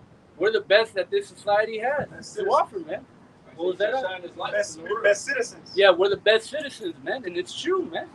And that experience, which is one of many that we partake in, showed that, man. Because even me and the brother were speaking about it, and we're saying, the brother had mentioned it. If there was any of these other camps, that they were put in that position. Because what had happened was these people loved us so much that they never charged us. You see, and we walked out without being charged, man. But as I was gonna say that was like $300 worth of food or something like that. But that just goes to show the manner in how we conduct ourselves and how we act with these people. They just are gravitated towards and are overtaken by the spirit that we come in, man. To the point that they just forgot. They even waved us goodbye. It's not like we're sneaking ourselves out. Like, hey, I'll go through the back. No, none of that, man. Hey, man. We got extra stuff. They went out of their way to make sure we had spoons, that we had everything. Fucking tahini, man. Straight up, man. And we walked out, and we were probably like a few minutes from getting to our destination. Well, anyways, they called us, and I felt bad because they had mentioned to us that we didn't pay, and we just left. So we turned back around. But that's when that conversation, started with. If any of these other camps were put in that position, how would they have reacted? Would they have just continued? You see, would they have just, said fuck it and just went on their way? Because to be honest, within this truth, we have to be accountable, man. We don't want to put a bad name or a blemish upon the brotherhood, man. So we have to think outside of the moment and understand that there could possibly be another experience that we have with these people, and we don't want to have a bad eye, you know, being shown upon us. You see, so we have to be responsible and go, you know, and we did, man. We turned around and we were very, you know, and they even invited us to their anniversary, their some, you know, but the point being that the spirit that's on us is so overwhelming that these people have no choice but to be very polite to us, man. Showing that the Yahweh Bashim Yahshua is dealing with us because the Most High controls all spirits, man. I wanted to get, if any brother got a piece of, I wanted to get I'm gonna start. Can you have it? Can you get 1 John 1:9? Because the brothers were going into the things that we're gonna obtain, but not.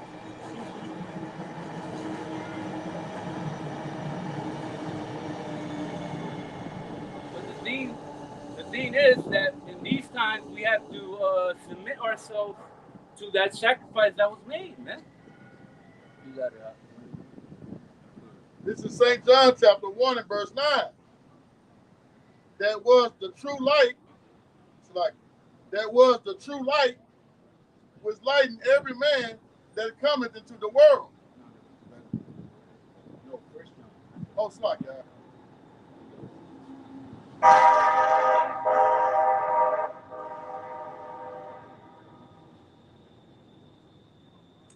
This is 1 John 1 and verse 9.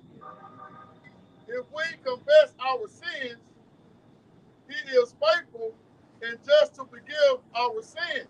Right. Which how the scripture in Romans goes into that all have fallen short. And from the kingdom, man, we have all sinned.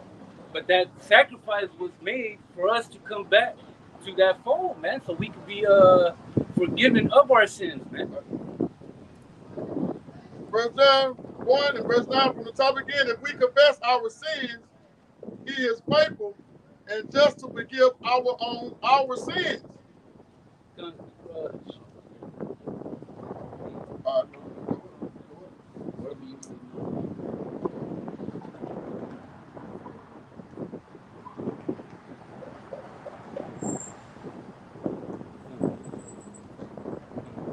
First John 1 and verse 8. And if we say that we have no sin, we deceive ourselves. Right. Right. Because on top of the fact that we're in this flesh, you know, this sinful flesh, man. You see, so just knowing that, we know that it's going to come. That's why the scripture goes into that we offend less, man. And the truth is not in us. Right. And yeah, speaking on what the brother's saying, yeah, we go off, man. You know, and it makes us mad when we go off. Yeah. Okay? But by us having this faith, man, you know, our blood, the blood of Yahweh shall cover our sins. Okay, through our faith. Yeah, it don't mean that we're not going to go off because we do. Okay, but we still is covered by the blood of Yahweh shall through the faith, man. Right. So we are, but yeah, it sucks when we go off, man. You know, he's like, damn, you know. But hey, that's the mercy once we go ahead. Oh yeah, going back to the restaurant thing, that lady, she was gonna pay for it out of her own pocket, right. And she could have got fired from that or whatever. Like that would have been heavy on us. Like, man, we just ruined somebody's life, right? And you ruining somebody's life, that's major. How you say we're going into sin right now. We all fall short, but we had to go and correct that. Right. You know, just to, how do you say, like, we had to correct it. Like it was on us, whether it was or wasn't. It just happened. But that's the spirit we have on us. Yeah. Because a nigga of the world would be like, oh shit, we won. Right. Fuck that. You know, you gotta understand. We was given the spirits of honesty, man. Yeah. Holy, man. That's why they say we ought to be separate from these 2/3. You know, our spirit, we were given the spirit of Christ, man. Yeah. So we're gonna walk according to that. You know, like, you know, a nigga, like I said, a nigga of the world was like, shit, we won on that. Right. We wouldn't even thought about it. We didn't even think about it. Right. But the spirit we got on us, man, having that honest spirit, man, hey, man, that's good, man. And that, you know, the knowledge of the law, statute, and commandment. Right. We know that we have to, how the brothers, I think, has gone into we're a level above these people, and it's a high level. Right. And they show you brothers that you brothers are applying the scriptures, not just reading. Right. Y'all know that it was wrong, not to pay. It wasn't free. Right. So what y'all went back on y'all own. And nobody had to run out the stop and try to wave y'all down. Y'all like, hey, we got to pay. Right. So that's the spirit the man of the Lord have, man. Like that's, so, that's a good testimony, man. Y'all applying the scriptures. We ain't just talking it, man. And ultimately, that comes from Yahweh Shemi Shai. Right. Just like the brother was saying, the Jake in the world, which we all come from, shit. We will all have that mentality of I came up, shit. That's $300, dollars in my pocket that I don't have. Now I got that spending money now, instead of going to what it was supposed to go to, because they did their job. I'm sorry. That's what type of business? A Mexican restaurant. So it was yeah. That $300 would have took a hit. Yeah. Sometimes they probably don't make it $300 a day. Right. But that's brothers having integrity, as the scripture teaches. Y'all went back and made it right, and then y'all still got blessed. Right. They call Lord y'all by Shema Shah, man. So these are testimony that build us up more, man. And you will hope that these other cats will go through that experience, go through that and do the same things, but really looking at them, shit. Because we're talking about ISUPK, really, right? Because they pushed out that one video that 1 week. They said that God is a nigga God, right, the God of the right. niggas or whatever. I love my niggas. Right. You see that being in darkness, just being black. Just being a nigga at all times, every situation. You have the opportunity to show the glory of Yahweh by Shemi Shai, but you want to be a nigga so damn bad that you expose that side. Man, Yahweh by Shemi Shai ain't dealing with no nigga, man. The Most High ain't never, not just in these times, but never. Right. Okay, when Yahweh Shai, shit, even way up Noah. Was he a nigga? That's why he got delivered, because he was being a nigga just like everybody. No, man. He separated himself. He chose to suffer. You see, he chose to endure. He chose to go through those tribulations and all those things. Because I was thinking about it this past week. A lot of Jake, will get overwhelmed, but by just dreams, man. And I was just envisioning the dreams that he must have had, and how much of a panic it must have caused him. And that's why he moved with such fear, man, because he saw the intenseness of it, man. And instead of, folding to it and going, what, I can't, no, he over, that right there is a like how our interpretation in these times of enduring the times in which we're in, man. Right. And I once heard our beloved Apostle Gabar once mentioned, and he was speaking through like these other camps, they are an example that we should not be. Right. Okay? Even in the scriptures when the wicked Pharisees and they just an example to show brothers that that's not the spirit to be in. So they serve their purpose too, man. Yeah. Okay, yeah, we know they just a bunch of niggas and not spiritual at all. But for the brother who receive that record put down should understand through the spirit, like, that's not what we want to be like, Got something, brother? Go ahead.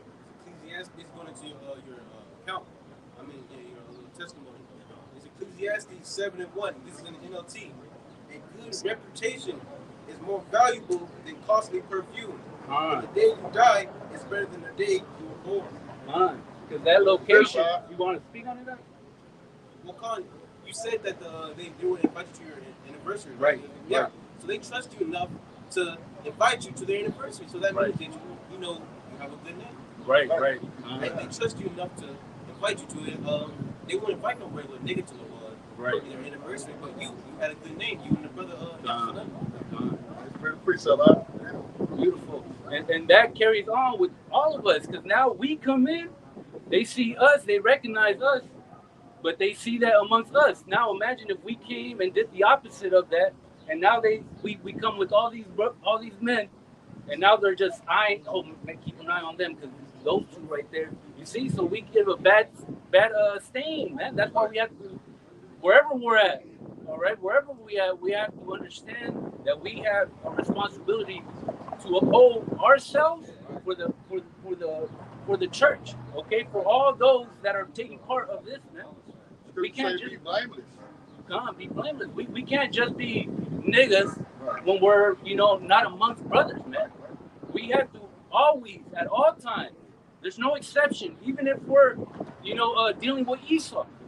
We have to understand that we are greater. We're a higher level. Not one moment, at any second, should we belittle ourselves to the standard of this world, man. And pushing out that vibration amongst Israel is going to catch a lot of people get put to death. And I'm talking about the leaders, man. There's a lot of blood on y'all. The scripture say he'll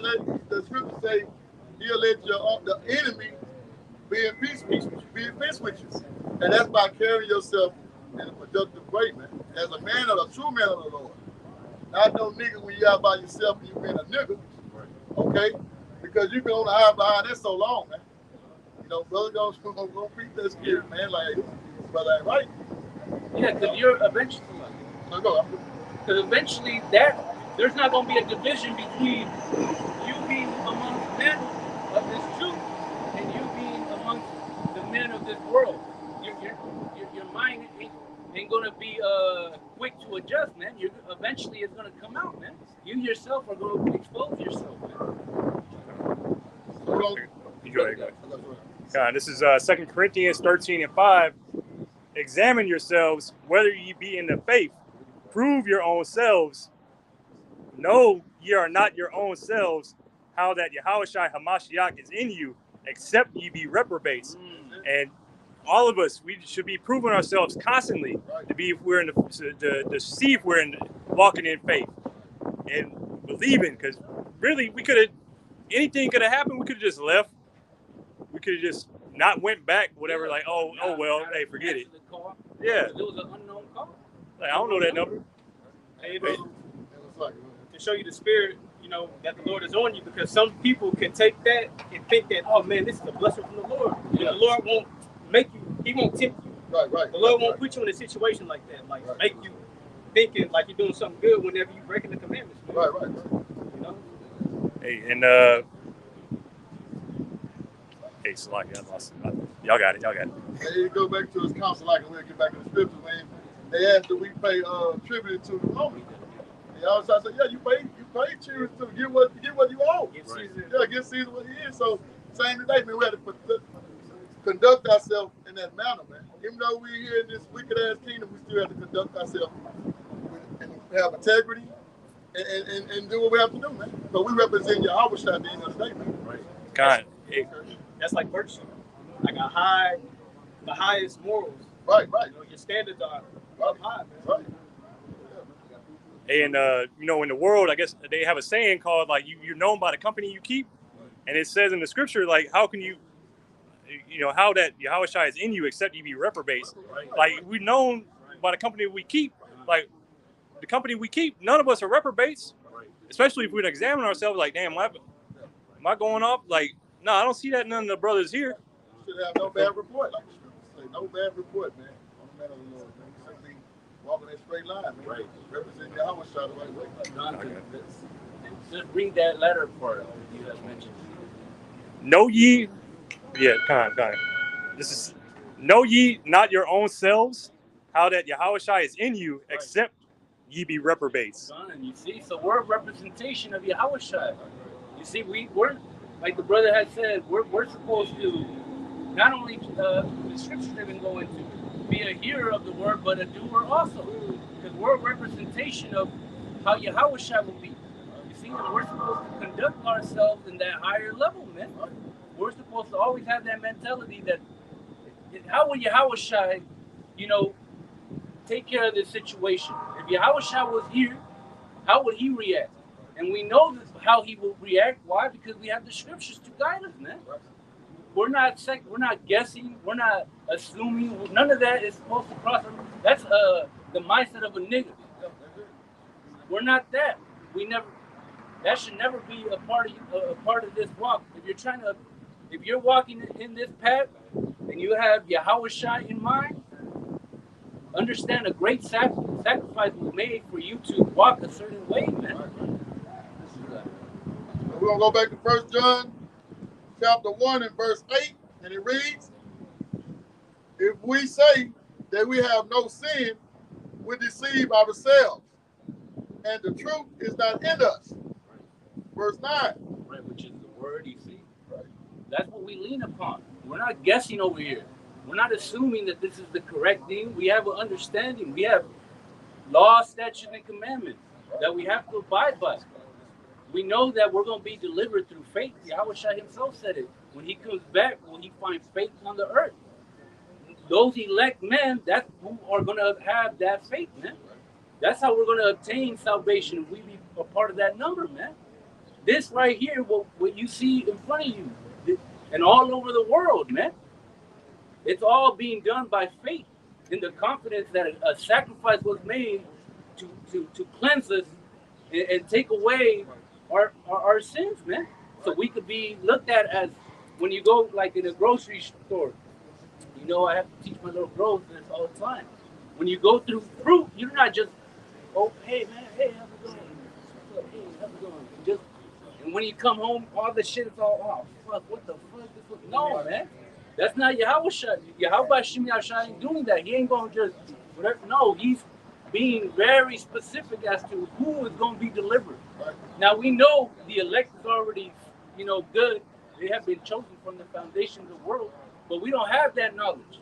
Only the Most High has that. You see, in his son Yahweh Shai.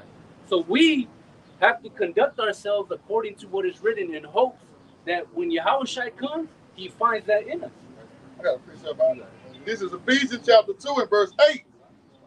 For by grace ye are saved through faith, and not of yourselves.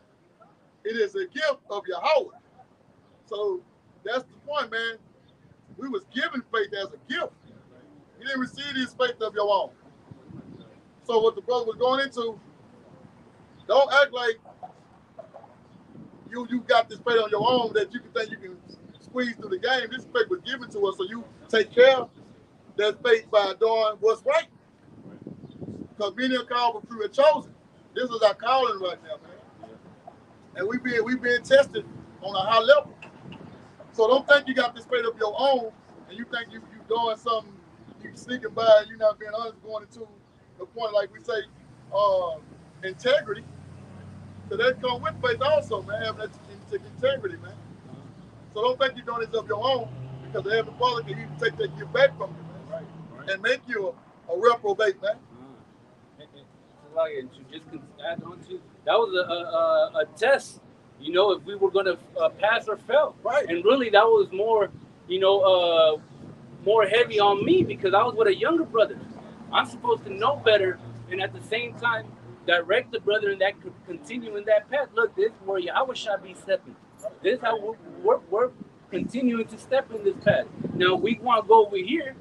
We could go over here, but it's not going to be where Yahweh Shai is at. Yahweh Shai go over here. He went this way. And a simple test the Most High going to be testing you on that you don't look at can be something very little, very small, like this. I take on the word and hear this and be like, it just go over there. Yeah, I would have took. No, just a simple test that you don't even acknowledge the Most High testing. Right. You know what I'm saying? To test your character, because you got to be a real man of the Lord and have the integrity to be a man of the Lord. And that shows you not to overlook. Yeah. Like you hoping for something big. Right. Like the smallest thing, the Lord played it out where that's all you have to go through. But you overlooking that for something bigger. Right. But you failed the test. You failed the test. You can't even pass the smallest test on what you really asking for. Right. What you asking for? Hey, going back to Gideon at the water, that was a test. They ain't know. They ain't know they weren't supposed to put their face down into water, but they ain't have to know. They got sifted. Oh, yeah, I know the point I want to make on I brought out this Ephesians 2 and 8 that hey, this is a precious thing that we have in this faith, and it was a gift given to us. So what I'm trying to say is do the right thing, man. And that's far as doing the work, study, reading, continue growing in this truth, man. Integrity, discipline. Right. Okay, all these go into a good habit to have in this truth, man. You know?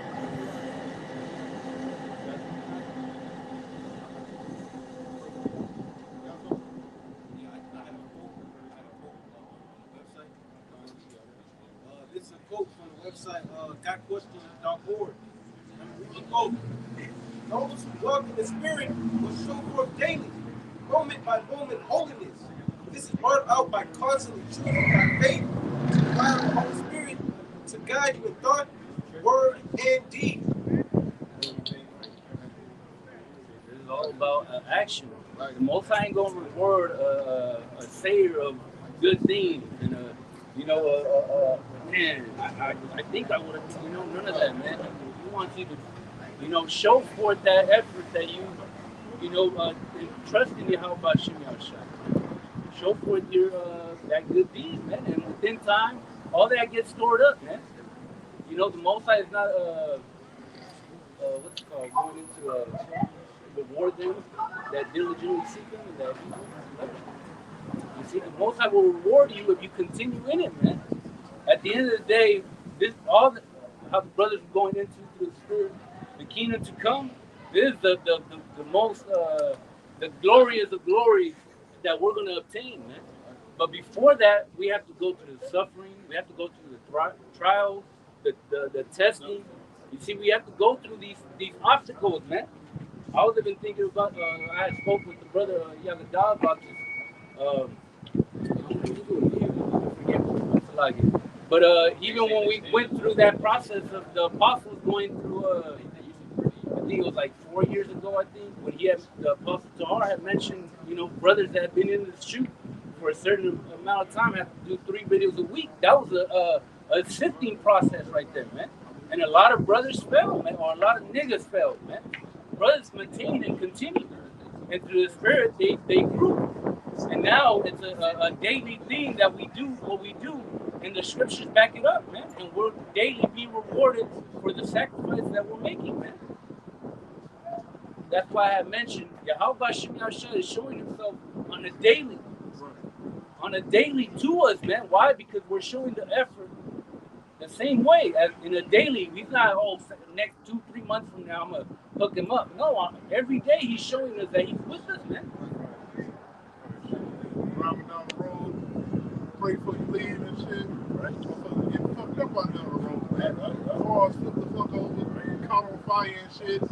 Black woman on the phone having a goddamn hysterical attack and run through your ass and turn that shit into a goddamn inferno, man. So, like the brother was saying, the Most High exercise mercy on his prophets every day, man. Every day, man. Every second, every minute, man. Because you never know when you can get taken the hell up out of here, man. That's what these Babylonians going through right now, man. Getting smoked, man. Getting caught in a goddamn earthquake. All right, getting shot, and getting stabbed and shit. And it's all judgment, man. It's all judgment.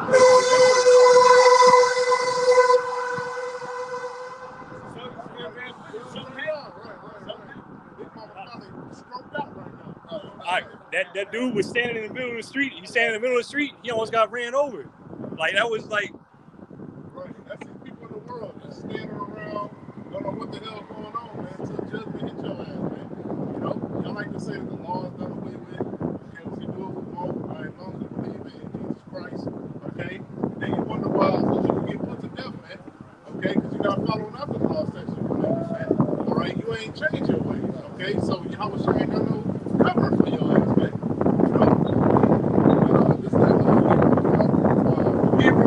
Hebrews chapter 11 and verse 6, without faith, it is impossible to please him. For he that cometh to the Most High must believe that he is, and that he is a rewarder of them that diligently seek him.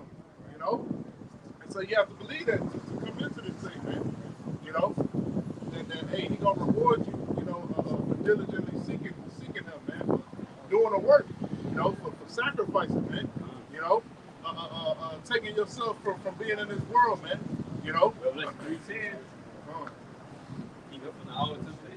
right, being able to cut this world off, man.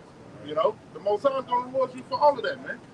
For all of your labor in this truth, Like I said, they wrote 3 cents that because you kept my patience. Right. Then I'm gonna keep you from the hour. And that's what's going to conquer these times, man. Our faith in Yahweh Shem Yahshua, man. The Most High is going to make it a way just how he is today. Like how the brother said, at any moment, anything could happen, man. Right. We're in Babylon. The Most High hates this place, man. Right. Don't get it twisted. The Most High hates this place. Right. But he has prophecies that need to take place. The Most High could drop these people at any moment, just like this. Bro. Any moment. Bro, you gotta have your scripture going to be in circumspect, bro. You gotta be, hey, you gotta be circumspect on your walk, man. Right. You know, I know we always talk about, you know, spiritually, but everything is spiritual, man. You know, you see a knucklehead niggas, like the apostle talk about, you see a gang of niggas, what you gonna do? Walk straight through a gang of fucking niggas, which is really, them really demons, you know? So you gonna walk through a path of demons? Hell no, you gonna go around these funky ass, man. You know? Just using wisdom, man. You on a roll, all right? Somebody being fucking aggressive as hell, being dumb as hell. You know how people are here in Houston, man. You know, you gonna sit there and argue with somebody that cut you off, man? You gonna get out your car, motherfucker, why the fuck you do that? Man, they ain't operating in the spirit, man. You gonna get your ass caught, man. You know? You arguing with a demon. Why the fuck you gonna go back and forth with a goddamn demon, man? You know? That's what keeps you out of a lot of situations, man. Being spiritual, man. You know? It says being spiritual minded is life and peace, and being carnal minded is death. Yeah.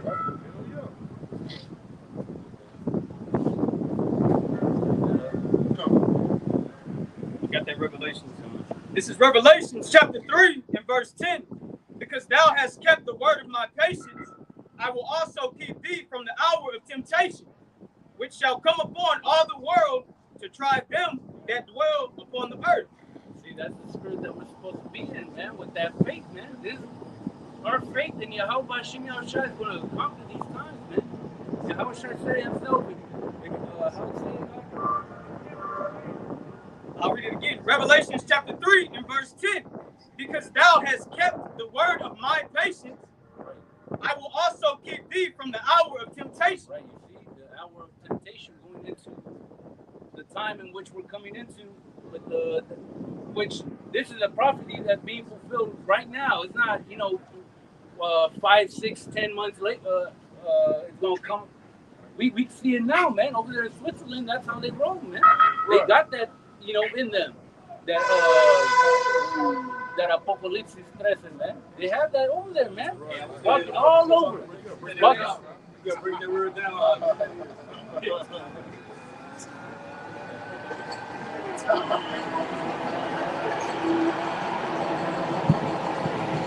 Yeah, man, over there, it's like spin all over, man. They're making it obvious that this is the road that they're taking the whole world towards, man. This is the I don't want to say any, but this is that new world that they're trying to create, man. And they're doing it, man. The Most High is having it to be done. You see why? Because it fulfills His word, man. All these things are being done for the purpose of the word showing Yahweh Shem Yahushua to be a man of His word, man. You see, these are not acts of men. Like brother, I think the Apostle Torah said, this is the Most High's mark. Right? You see, these are things of fulfilling, showing the truth in Yahweh Shem Yahushua. You see, all these things, man, and this is all I needed, man. This is all I needed. Because I remember when I was in the world, not that I was into the Bible or anything like that. It was really the complete opposite. But I knew within the scriptures, when it went into the that Revelation 13, I knew that it was something within you. And when I heard the breakdown of it, that's all I needed. And I was like, it was more of a confirmation, like that's kind of apostle, because that's when I seen it, when Apostle Tahar had, I think his brother was holding it, and he started going into it, man. And that's all I needed was a sign showing this. And the scripture being brought out of the purpose of what Esau has plans for this, man. You see, Esau has great plans to continue ruling within this right here. But we know that that's not the case, man. You see, we know that Esau ain't going to rule for eternity within this. You see, that's his mindset. You see, that's his purpose. That's his intentions to continue to rule. And this is what he has in store to continue that system. But that's not this is the Most High, what's it called? Mark, okay? And the Most High's purpose with that is to wipe out anyone that obtains that of our people, man. To bring great judgment. Because like I said earlier, the Most High hates. Shit, it's in the scriptures, man. The Most High hates. He's not a God that loves at all times, at every moment.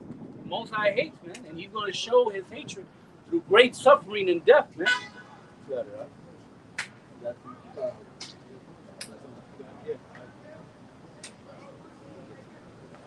This is Job chapter 20 in verse 4. Knowest thou not this of old, since man was placed upon earth, that the triumphing of the wicked is short, and the joy of the hypocrite but for a moment? Like the brother was saying, they have the plans to really set this shit off. But guess what? The Lord is going to intervene. The Lord is going to allow that not to really be fulfilled how they truly want it to be. Verse 6, it says, though his excellency mount up to the heavens, and his head reach unto the clouds.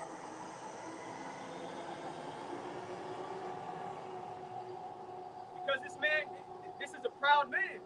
You know, they see the condition that we're in, and they truly think that they're actually gonna be able to be gods on earth. You know, they want to make themselves as if they are the Most High. That's why they want everybody to receive that, see him, Right. so they can ultimately have control of you. You know, so you can be made in their image. Yeah. And they ultimately came up with something too. They said that basically they did some shit alive like Esau always do, but they near the point where they don't need humans to create people. They don't need the sperm of a man. They don't need the woman. Yeah. They can just fucking create people. He did too, hey. Because bro, they wanna just think about that, bro. If you can just create people and you got a lot of the population that don't wanna basically take heed to your plans and don't wanna get down, niggas can wipe them out and just create a whole new generation. That's basically down or whatever, because he can program that shit. That shit is crazy.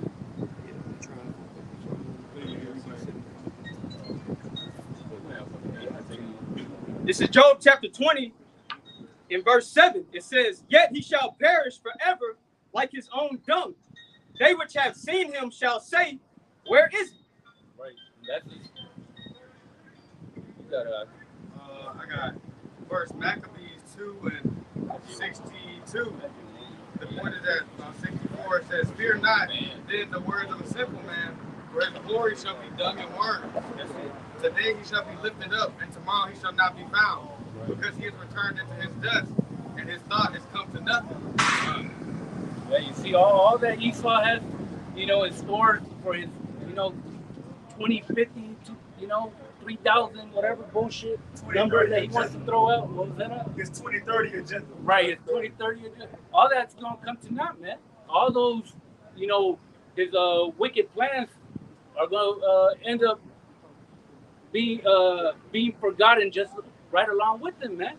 Because Yahweh Shemi Shai is going to show his hatred towards Esau in the kingdom, man. Not only by the act and how we're going to, you know, take it out on Esau, just how he did us.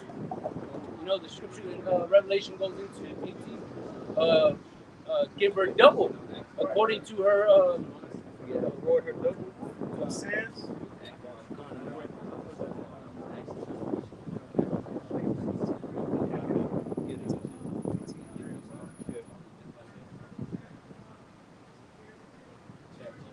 This is Revelation chapter 18 in verse 6.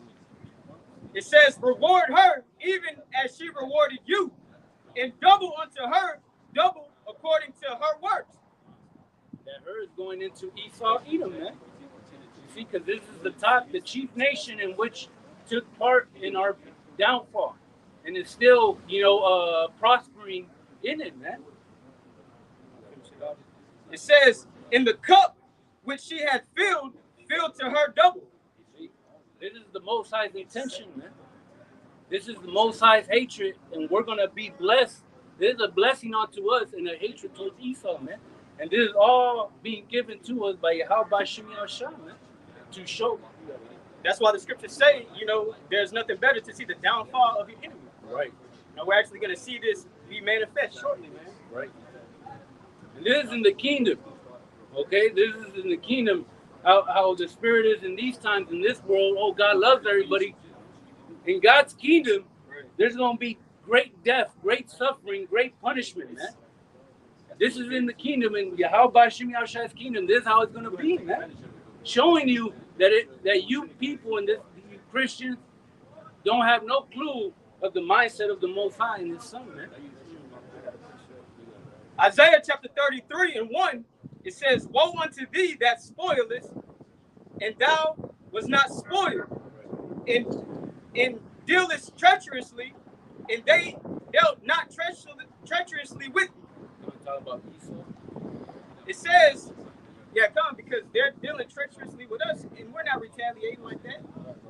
Just to back up what you said about in the kingdom, then it says, "When thou shalt cease to spoil," hey, so whenever you're out of your power, right, Esau, it says, "Thou shalt be spoiled. And when thou shalt make an end of dealing treacherously, they shall deal treacherously with thee." And that's what? Second Ezra 6, it goes, Esau is the end of the world. And Jacob, you see, Jacob is the beginning of it that followeth, man. This is all in the kingdom. You see, this is the power, this is the true God of the Bible does exist in the scriptures. But the only thing is that this world has pushed this wicked vibration or this wicked interpretation of the Heavenly Father loving everything. And at all times, in every moment, there's no hate. That's an off balance, man. That's how the scripture says off balance is an abomination to the Heavenly Father. That's confessing.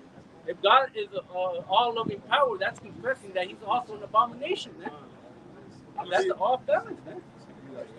Verse 2, it says, "O Yahweh, be gracious unto us." Us is singular to the Israelites. It says, "We have waited for thee." Nobody else is waiting for the destruction of America but us. It says, "Be thou our arm every morning, our salvation also in the time of trouble." So, yeah, you got it out. That's where our victory lies in, man. Our faith in Yahweh Shem Yahshua. Whenever you go into the scriptures, no man trusted within himself and was delivered, man. You see, you go into the scriptures and you have a testimony of men that put their trust in Yahweh Shem Yahshua and overcame that situation. All by the will of Yahweh Shem Yahshua. These are the times in which we're coming even that much more heavy, man. That's why don't look past the regular situations that you're in and just continue walking like if the Most High wasn't there, man. Pay attention to the fact that the Most High is dealing with you, man. Don't look past these little situations because these are all for the benefit of you when the times come, because they're coming. When you're going to be tried unto death, in those moments, you're not going to be, with a weak mindset. Why? Because you're going to come to those just like Meshach, Shadrach, and Abednego. They're a great example. There's many, but they're a great example of showing that they have faith in the deliverance, even unto death, where they had no business of getting delivered, man. You had men in back of them pushing them forward into this furnace. I believe it was 10 times hotter than normal. Right. You see, and they got fucking incinerated. Right. So these men had no business getting delivered. But they went in there with confidence that, shit, we're ready to die for y'all by Shem Yahshua. And within that, King, I believe it was Nebuchadnezzar, he had said, I know I said 3, and then he said, but I see 4 men. You see? Right. Want to say that? No, I was just agreeing. These are the times that we're coming into, man. Yahweh should understand that, man. He's exposing himself to us, man. He's not holding back nothing. If we're getting knowledge, every day we read and we increase in knowledge, that right there should give you a boost of faith, showing you that Yahweh Shem Yahshua is dealing with you, man. Let me get that for you, because the brother had spoke on this earlier, Romans 15 and verse 4.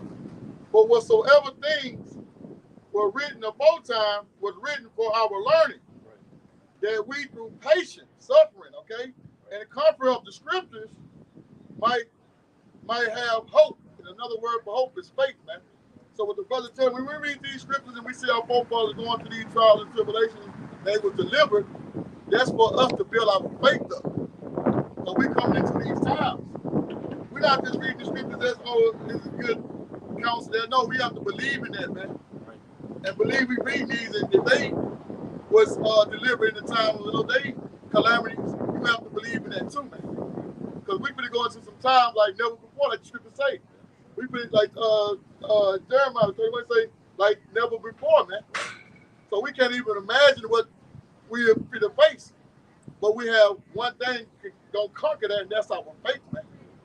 And you have to be grounded and rooted, man. Okay? You just like the brother mentioned earlier, you just can't be no hero of the word. You have to be a doer also. And you have to believe everything that's written in these scriptures. From the front to the back.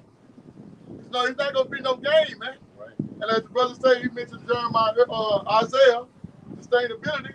Hey, we ain't gonna have these scriptures in our pockets with our head. But you don't know what situation you're gonna be in. And these scriptures gonna have to be playing in your mind, man. And you have to live by these scriptures in that time. And your faith, so yeah, man, take it serious, man. With the brothers basically telling, and we ain't up here BSing, man. We for real about this, man. You'll prove if you diligently seek the Lord. Right. Okay, when that time comes, you ain't gonna.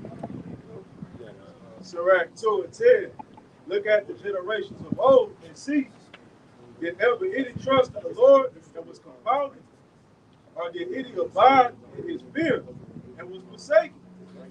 Or whom did he ever despise that called upon him? Right? So right.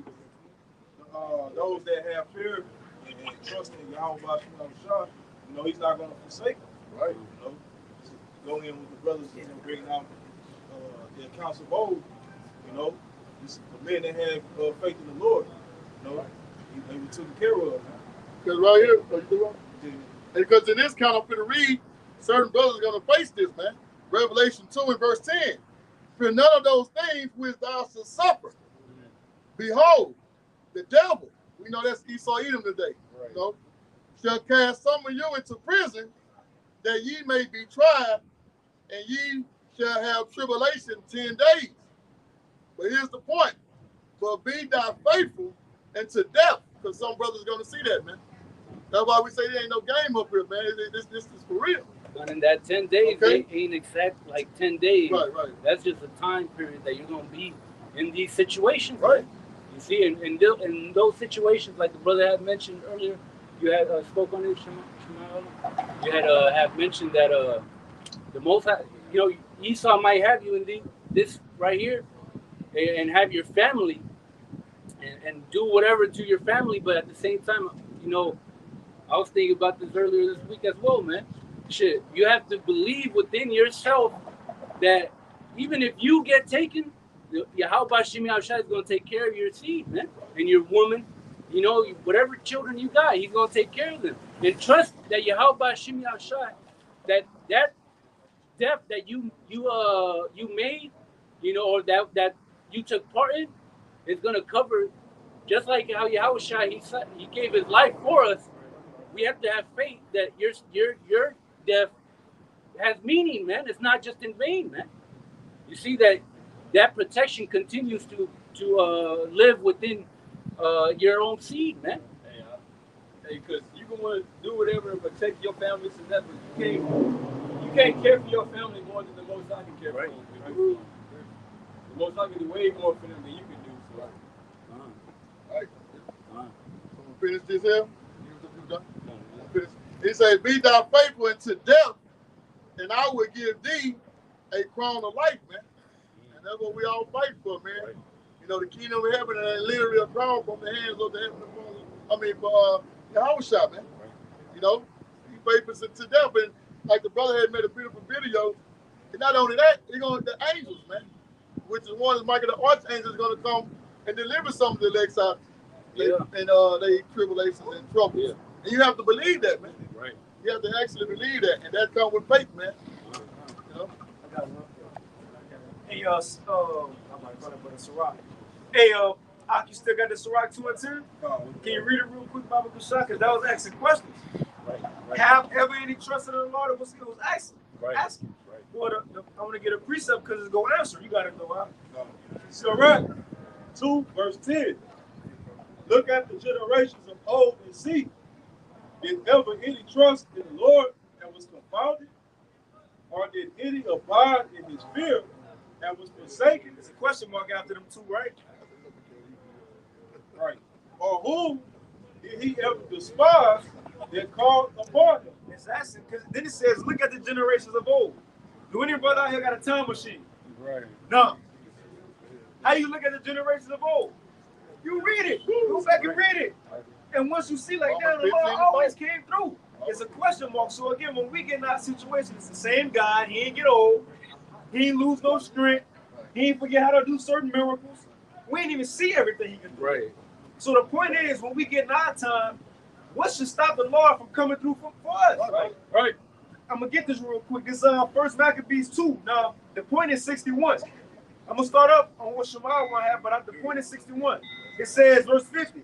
Now therefore, my sons, be ye zealous for the law, and give your lives for the covenant of your fathers. It says, call to remembrance what acts our fathers did in their time, and that's looking at the generations of old. That's looking at the generations of old. Seeing what our forefathers did. Like, man, David was in this position, but he trusted. Man, so did this, but he believed. Right? And now it's going to go through some of our forefathers.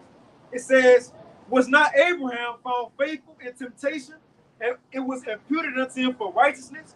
Joseph, in the time of his distress, kept the commandments and was made Lord of Egypt. And you know it's going to name stuff that men went through, but how they bounced back from it. You see how they went through it and overcame it. It says, and when you read these things that they received, think about it. That's spiritually everything we're going to get from going through this. It says, Phineas, our father, in being zealous and fervent, obtained the covenant of an everlasting priesthood. We're going to get that. It says, Joshua, for fulfilling the word, was made judge in Israel. 57, David, for being merciful, possessed the throne of an everlasting kingdom. Verse 59, Ananias, Azariah, and Mishael, that's what you were just talking about. It says, by believing, we're saved out of the fire, out of the flame. So if we believe it to the end, we're going to be saved out of the flame. This is the point. And again, it's just giving accounts. You think of all our forefathers, before they went through something serious, they broke up accounts to show you how important it is to read the scriptures, man, to see what our power do. Judas Maccabees, when he was about to go to war, they were scared. Remember, Judas' army was scared when they seen a big army of them Greeks. And they said, like, man, what the fuck we gonna do? Yeah. What Judas did, he went into the accounts. He said, man, remember Moses came out of Egypt and the Lord did this. That's what give you that confidence, man. Because this is the point of going into this. Verse 60, and Daniel, for his innocency, was delivered from the mouth of lions. Now, this is the answer to that, brother Precept. It says, verse 61, and thus consider ye throughout all ages that none that put their trust in him shall be overcome, man. We still in the age today. So if we trust in the Lord, guess what? We're not going to be overcome, man. And that brother said two things I've been speaking since I've been up here. Confidence and trust is all is faith. Right. Faith, man. Faith. You can't make yourself have faith, man. It said in 1 John that it says, little children, y'all already overcame the wicked one. Bro, if we are elect, we already won. We just got to play the story out. That's it. That's it. That's it, bro. The story already written. Yeah. We gonna get the kingdom for sure. That's not a question. We don't doubt that. We know we're gonna rule the next world. We just trying to make sure we're that government body. Right. That's it. That's it. Bro, technically we already won. Oh, I'm gonna put it like this, Willy Wonka, the chocolate factory. You gotta give similar tools. That's what prophets do though. Make it plain. Right. Now they got that golden ticket, but just because you had the golden ticket, don't mean you could have just walked in the factory. You had to wait on that date. Right. You had to wait on that date. So in you having that golden ticket, you had to keep that shit and not lose it. What you talking about? You had to keep it and not lose it. Do we not have the crowns already? Yes, because Yahweh said, let no man take thy crown. How can somebody take it if you ain't got it? Come on, man. So we got the golden ticket, the invitation. We just got to hold tight on to it until that day comes. That's it. So we already got it. Just keep pushing, man. It's going to happen, bro. There to the end, right? There to the end. This is Wisdom of Solomon, chapter 5, and verse 15. But the righteous live forevermore. Their reward also is with the Lord, and the care of them is with the Most High. Therefore shall they receive a glorious kingdom and a beautiful crown from the Lord's hand. For with shall he protect them. Just everything that you said backs it up with the scriptures, man. Right. This is what we have to look for. Like you said, this was already written. We just got to be patient. And what does it say in Luke? Possess ye your souls. How does it say? You know, In your patience, possess your soul. that's it. So that's during the sufferings. Hey, keep your integrity. Right. Stay grounded and keep your integrity. That's it. That was it. That's our history, man. That's the Israelite history right there, man. This is our book for us to, in these times, overcome the times that we're coming into, man. All right, and like the brother's going into, man, it's about faith at the end of the day. And we got countless accounts about men who moved in faith and everything, man. And through that faith, it was to the saving of their household.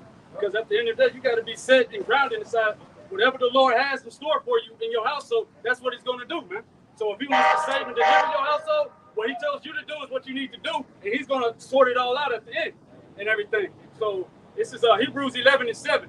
It says, by faith Noah, being warned of Yahweh of things not seen, as yet moved with fear. Okay, so the things not seen are these things that are written inside the scripture that He's told us that are coming down the pipe, man. Everything that's coming down the pipe, right?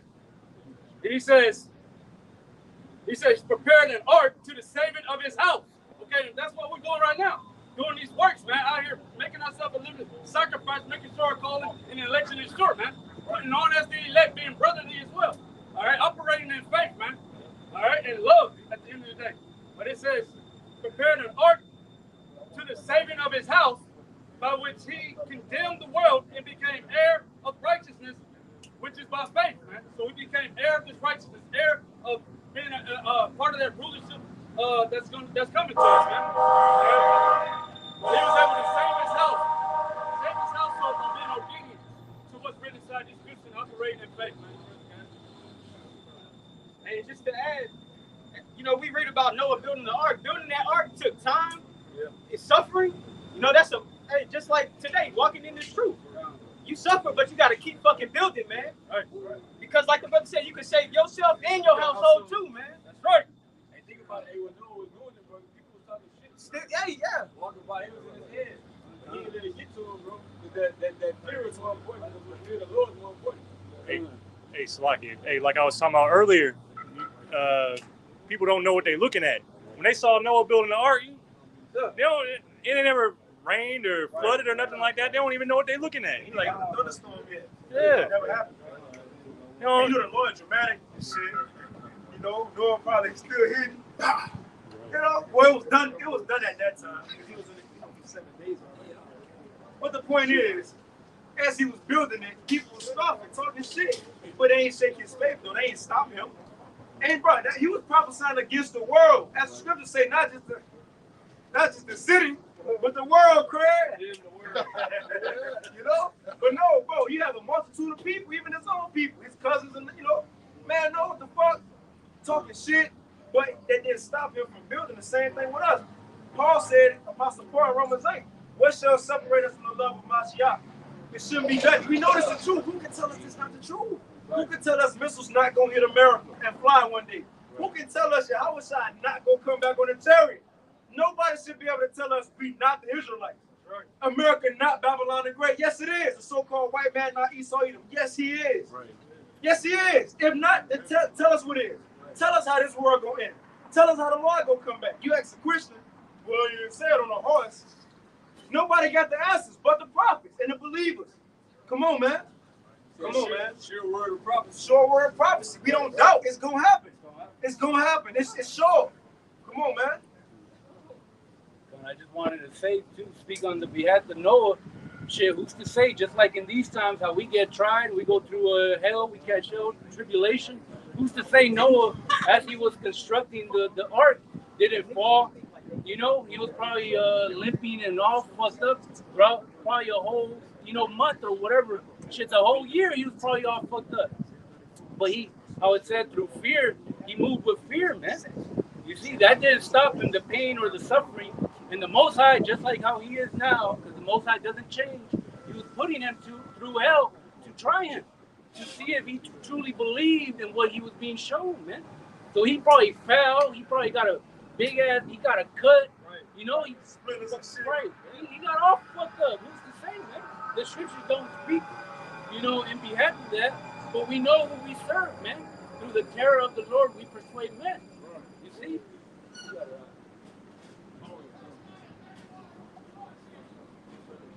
This is Romans chapter 8 and verse 35. Who shall separate us from the love of Yahweh Shah?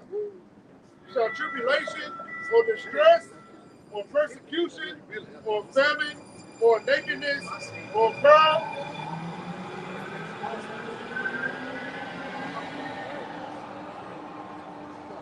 Who shall separate us from the love of a Mashiach? Shall tribulation or distress or persecution or famine or nakedness or peril or sword? So, can you start up when it says, who can lay anything to the charge of the Most High today?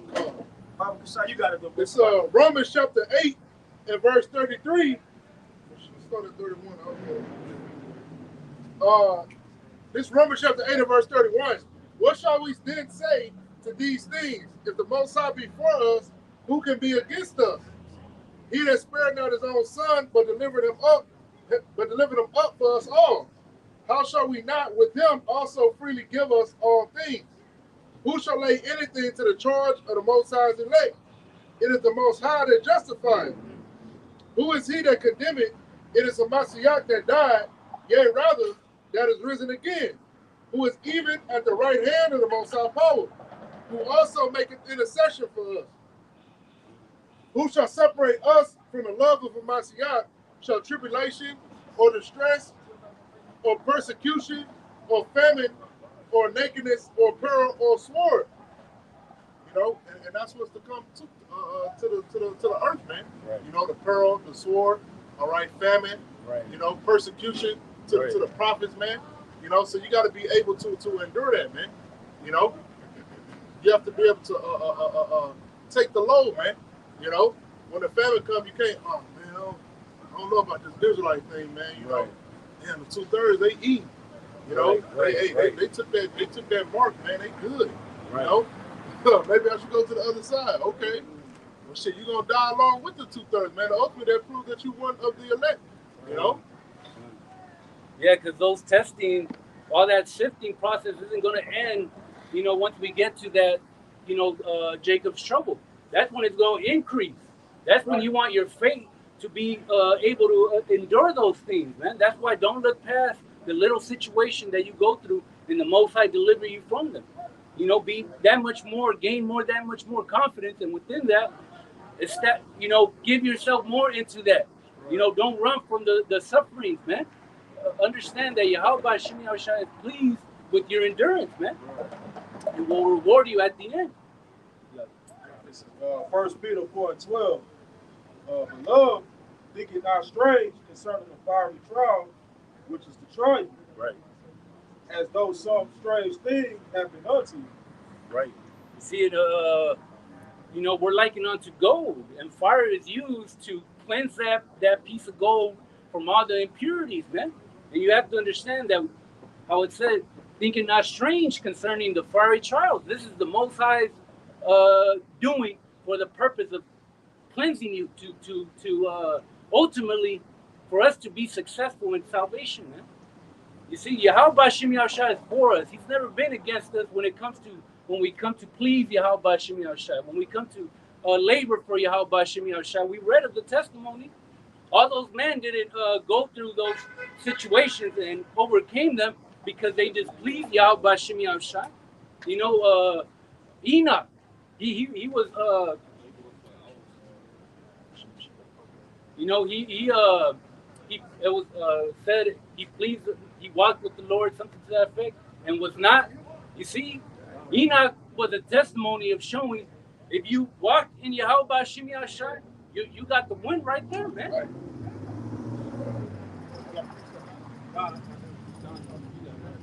All right, right quick.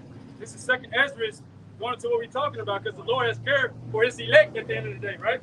So this is 2nd Ezra, chapter 2. We'll start at 26. It says, as for my servants, who I have given thee, which are the elect, right? It says, there shall not one of them perish, for I will require them from among thy number.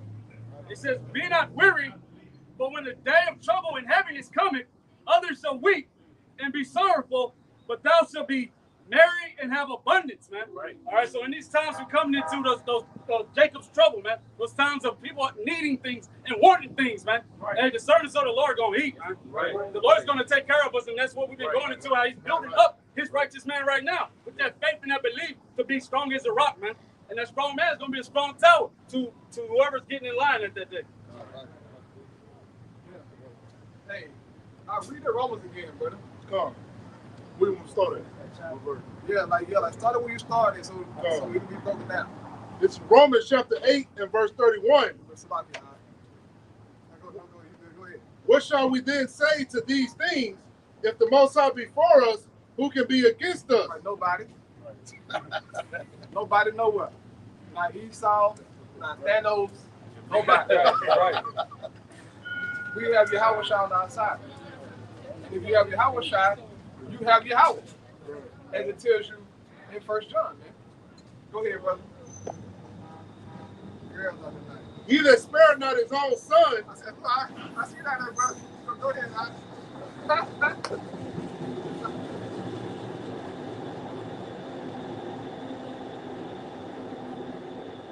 he that spared not his own son, but delivered him up for us all, right? How shall he not with him also freely give us all things? Right. Yahweh Shai will give us all things, man. All things. I don't know what that is. So I'm trying to figure out what that is. Lord willing. Hey, look, he didn't spare Yahweh Shai, but guess what? He gonna do Yahweh Shai, brother's gonna obtain everything, okay?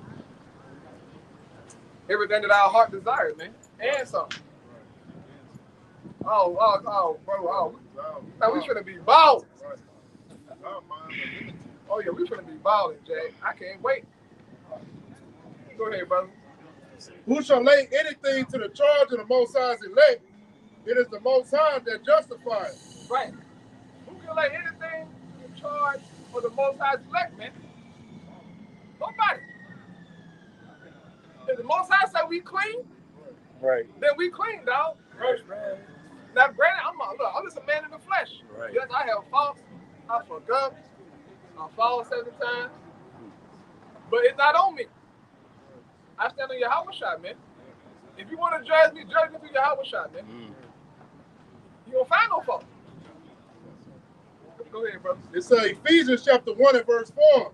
According as he had chosen us in him before the foundation of the world, Right? that we should be holy and without blame before him in love. Right before the foundation of the world, the elect was already sealed, man, to be holy, to be blameless.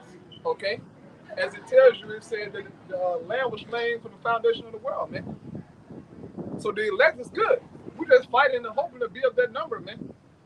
Go ahead, brother. Having predestinated us unto the adoption of children by Yahweh Shai Mashiach to himself according to the good pleasure of his will. Good pleasure of his will. So this is the Most High will, man. He chose an elect, man. Now, Israel as a whole, as a nation, we are the elect. But there's an elect amongst the elect, man. Okay, the Israel of God, as it tells you in Galatians 6:16. That's what we're dealing with, man. We understand that the vast majority of our people will be destroyed, man. But ultimately, Jake's going to come back, okay? And they're going to be blessed, man. I'm tired of seeing our people out here like this, bro. This shit is sickening, man. Our women are all jacked up, the men, all these feminine. The old heads bugged out, man.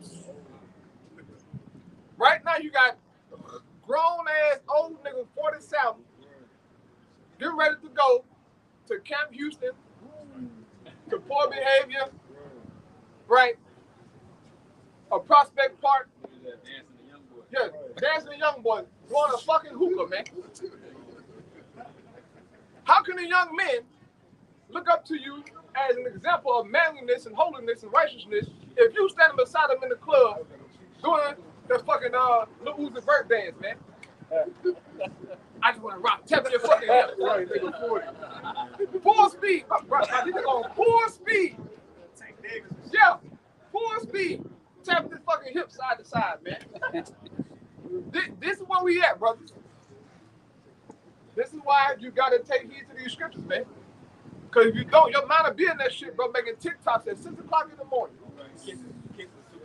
Oh, my God, Lord. What wrong with that dude, bro? Now, look, I would kiss the trash can. Not once, but twice. Yeah. Lord, look, brother, please go back to Roman your mind now. We can have some edification come out. You got some holiness. Because niggas are destroyed. Romans chapter 8 and verse 33. Right? Who shall lay anything to the charge of the Most High's elect? Uh-huh. It is the Most High that justifies. Right? Who is he that condemneth? It is Hamashiach that died. Yea, rather, that is risen again. Right, he died. So that we can be, forgiven. And then he rose, man. And now we justified, man. Lord willing. Go ahead. Who is even at the right hand of the Most High, who also maketh intercession for us. Right, he makes intercession for us, man. Oh my goodness. Like, you know how powerful it is, bro? He's the high priest for us in the heavens, man. And when brothers go out of the elect, he does to the Father like, look, he okay. He'll bounce back. Oh, man. The priest for us, man. Go ahead, brother. Who shall separate us from the love of Hamashiach? Shall tribulation, right? Shall tribulation going through hell separate you from the love of Yahweh Shai? If you be of the elect? No. Now, sometimes, boy, you catch some of hell, you be like, man, oh my goodness. Is there anybody here for me? It happens. It happens, brother. Go ahead. Or distress. Right, distress. Like you're stressing out by bills or money. Your woman left you, or, child support, alimony. Right. Different things, man. Right. Car fucking up all the time. Oh, the Lord. Yeah, bro, what be pissing me off like small knick-knack shit. They irritate me, bro. Sometimes you show that little lawsuit. You were sitting down, that shit happened to me one time. I got served. Goddamn door. I'm like, God damn. The first I called on was the Lord. I said, Lord, how the hell am I deal with this shit? Yes, sir. How? Do something, Lord. Fix it. Go ahead, brother. For persecution. Right, persecution. Which persecution is coming, brother? Right. You need to know this. You think coming out here just preaching, we're going to be doing this forever. No, sir. Right. No, sir. Esau building the case, dog. You got to know Esau building the case. And the ones who the Lord got slated to be taken, going to be taken. That's just what it is, brother. That's what you got to work on your mind. You better get your mind right, player. Because Esau going to torture you. He get his hands on one of us. Oh, he going to see if you believe. Right. That's in Wisdom of Solomon chapter 2. He going to see if you believe. You talking all that Yahweh Bash and Yahweh Shai stuff. Now what? Look, now I got you now. Now I got vice grips on your nut, nigga. Do you believe? Oh, yeah, he got some crazy AI robots. Some weird shit. Just waiting to try it on you, bro. Go ahead, Drew. Appreciate, brother. 2 Timothy. Hey, look, this is how we talking about, player. A diabolical individual. Go ahead, brother. Hey, man, they got I think it's a book. They got like old medieval. Right. Oh, man. Like torture tactics that he never used. And hey, man, when it comes to protection, his mind is like, hey, bro, he come up with some horrific stuff. You know what I'm saying? They got records of torture tactics, that he actually did, man. Some of this shit is like, yeah, that shit. Well, this is 2 Timothy 3:12. Yea, all that will live godly in Hamashiach Yahweh Shai shall suffer persecution. Right. All that live godly, man, the righteous shall suffer persecution. That's what it is, man. But persecution should make you lead the truth, man. It should make you rage quit, okay? It should have you on fire, man. Okay, when Peter and John got beat, they left praising the Lord. Imagine seeing that, bro. Like, their backs are bleeding from lashes, bro. I mean, they're bleeding, bro. Wounds. And left celebrating. They would have fucked my head like, bro, you got to be crazy or something. No, man, they believe in Yahweh Shai, bro. They felt good for suffering for Yahweh Shai, man. We don't know what they're like in this lifetime. But it's coming, though. Think about that Matthew 13. I think it was seed that fell upon the stony ground. Right, right. He said, hey, with joy, he received the word. Right. But when tribulation and persecution came, he was offended. Yep. Hell no. Come on now. This Acts chapter 5 and verse 40. And to him they agreed. And when they called the apostles and beaten them. They beat the apostles, bro. And you know it was some Jakes. And look, you know Jake was being wicked, bro. That was abusing them, bro. Come on, bro. You know Jake was abusing them in that council, bro. Right? And that council known as the Sanhedrin. So you better remember that. It was known as the Sanhedrin. Remember that. Because it might be on the quiz with one of y'all. So just keep that in mind. Go ahead.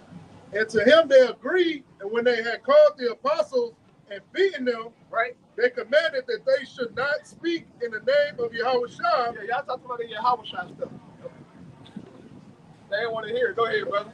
And let them go. Right. And they departed from the presence of the council, rejoicing. Not sad. Right. Rejoicing that they were counted worthy to suffer shame for his name. Yes, sir. They counted joy, man. They was happy to suffer shame for Yahushua, man. People don't like suffering shame, right? Especially in this world. Yo, people suffer shame in this world and go commit suicide, bro. Just some weird stuff, man. People so fucking weak. You know, go ahead back to the Romans. I'm ready to close out on that, brother. Romans chapter 8 and verse 35, who shall separate us from the love of Hamashiach, right? Shall tribulation or distress or persecution or famine or nakedness or peril or sword. Right, go ahead. As it is written, for thy sake we are killed all the day long. Yeah, all the time, man. All right, for the Lord's sake, we catching hell. What is going on tonight? Go ahead, brother. For thy sake we are killed all the day long. We are accounted as sheep for the slaughter. Right, go ahead. Nay, in all these things we are more than conquerors. Like Paul said, nay, in all these things, through tribulation, persecutions, taking losses, Paul said we are more than conquerors. Right. A conqueror is a conqueror. Right. But Paul said we're more than conquerors. So we really can do this thing, man. Right. But you got to believe, brother. It takes belief here in the mind, bro. It takes that self-confidence, man, to know to be sure about what you are reading, what you believe in, man. Because if you're not sure, you're going to break it. And he's not going to try you, player. We ain't seen nothing yet, but it's coming. Wait till that MOTB come out. You're going to see how hard life going to get for you, dog. Oh, yeah, it's going to be hard. They, just put it out there, you know, they tried it, you know, with the juice, man, you know. I believe, you know, the Most High shut that shit down, man. You know, Esau's about to roll that shit out through all of America, man, through the use of fucking OSHA, man. Yeah. You know, so Jake wasn't gonna be like, we weren't gonna be able to work and shit, you know. And the Most High, man, hold up, player. You know, it ain't time for that shit yet. But best believe when the MOTB come out, man, ain't gonna be no negotiation, ain't gonna be no Supreme Court that struck it down. No, man, it's gonna be operating, man. Right. You know, even with the digital currency, right.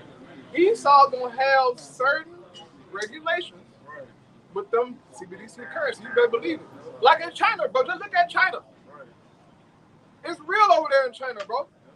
If you watched Thursday Live last night, you saw how real it is over there, man. China not fucking around. Flashing money, talking against the government, all that shit. Boy, you get cut off, boy. You can get cut off. Go ahead, brother. Nay, in all these things we are more than conquerors through him that loved us. Right. For I am persuaded. Paul said, for I am persuaded, man, I'm sure. Right. I believe wholeheartedly. Go ahead.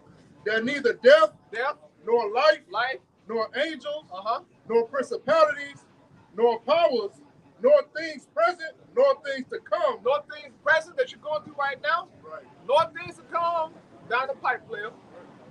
Should I do what up? Nor height, nor depth, right, nor any other creature shall be able to separate us from the love of Yahweh, which is in Yahushua Mashiach, our Lord. Our Lord. So, hey, brothers, keep the faith in Yahushua, man. Right. You can't go wrong with that. Now, don't just say that I believe in Yahushua. Do it through your actions, man. Do what the scriptures say to do, bro. Get out of your goddamn emotions, man. We're not here to be emotional. We're here to be righteous, upstanding men in the scriptures, bro. We ain't gonna be perfect, bro. I'm not perfect, bro. But I try, bro. That's the most I want to see you try, bro. So try, man. And not just half-ass try. You try hard, man. To overcome them certain things that, you know, she's looking at you, man. Look, we all go through it, bro. But there's no excuse to stop, man. Just keep doing what you gotta do, brother. Keep praying, man. Keep working on yourself. Okay? So, brother, got anything else, man? No? Hey, so with that, praise you, brother, sister, edified to the Spirit of the Lord, man. We're gonna close out by giving our praise and glory once again unto Yahweh, Ba'ashem, Yahushua, Ba'ashem, Kakadash. the honor to the apostle, that was a great millstone. Peace and blessing to the elect. Shalom. Shalom.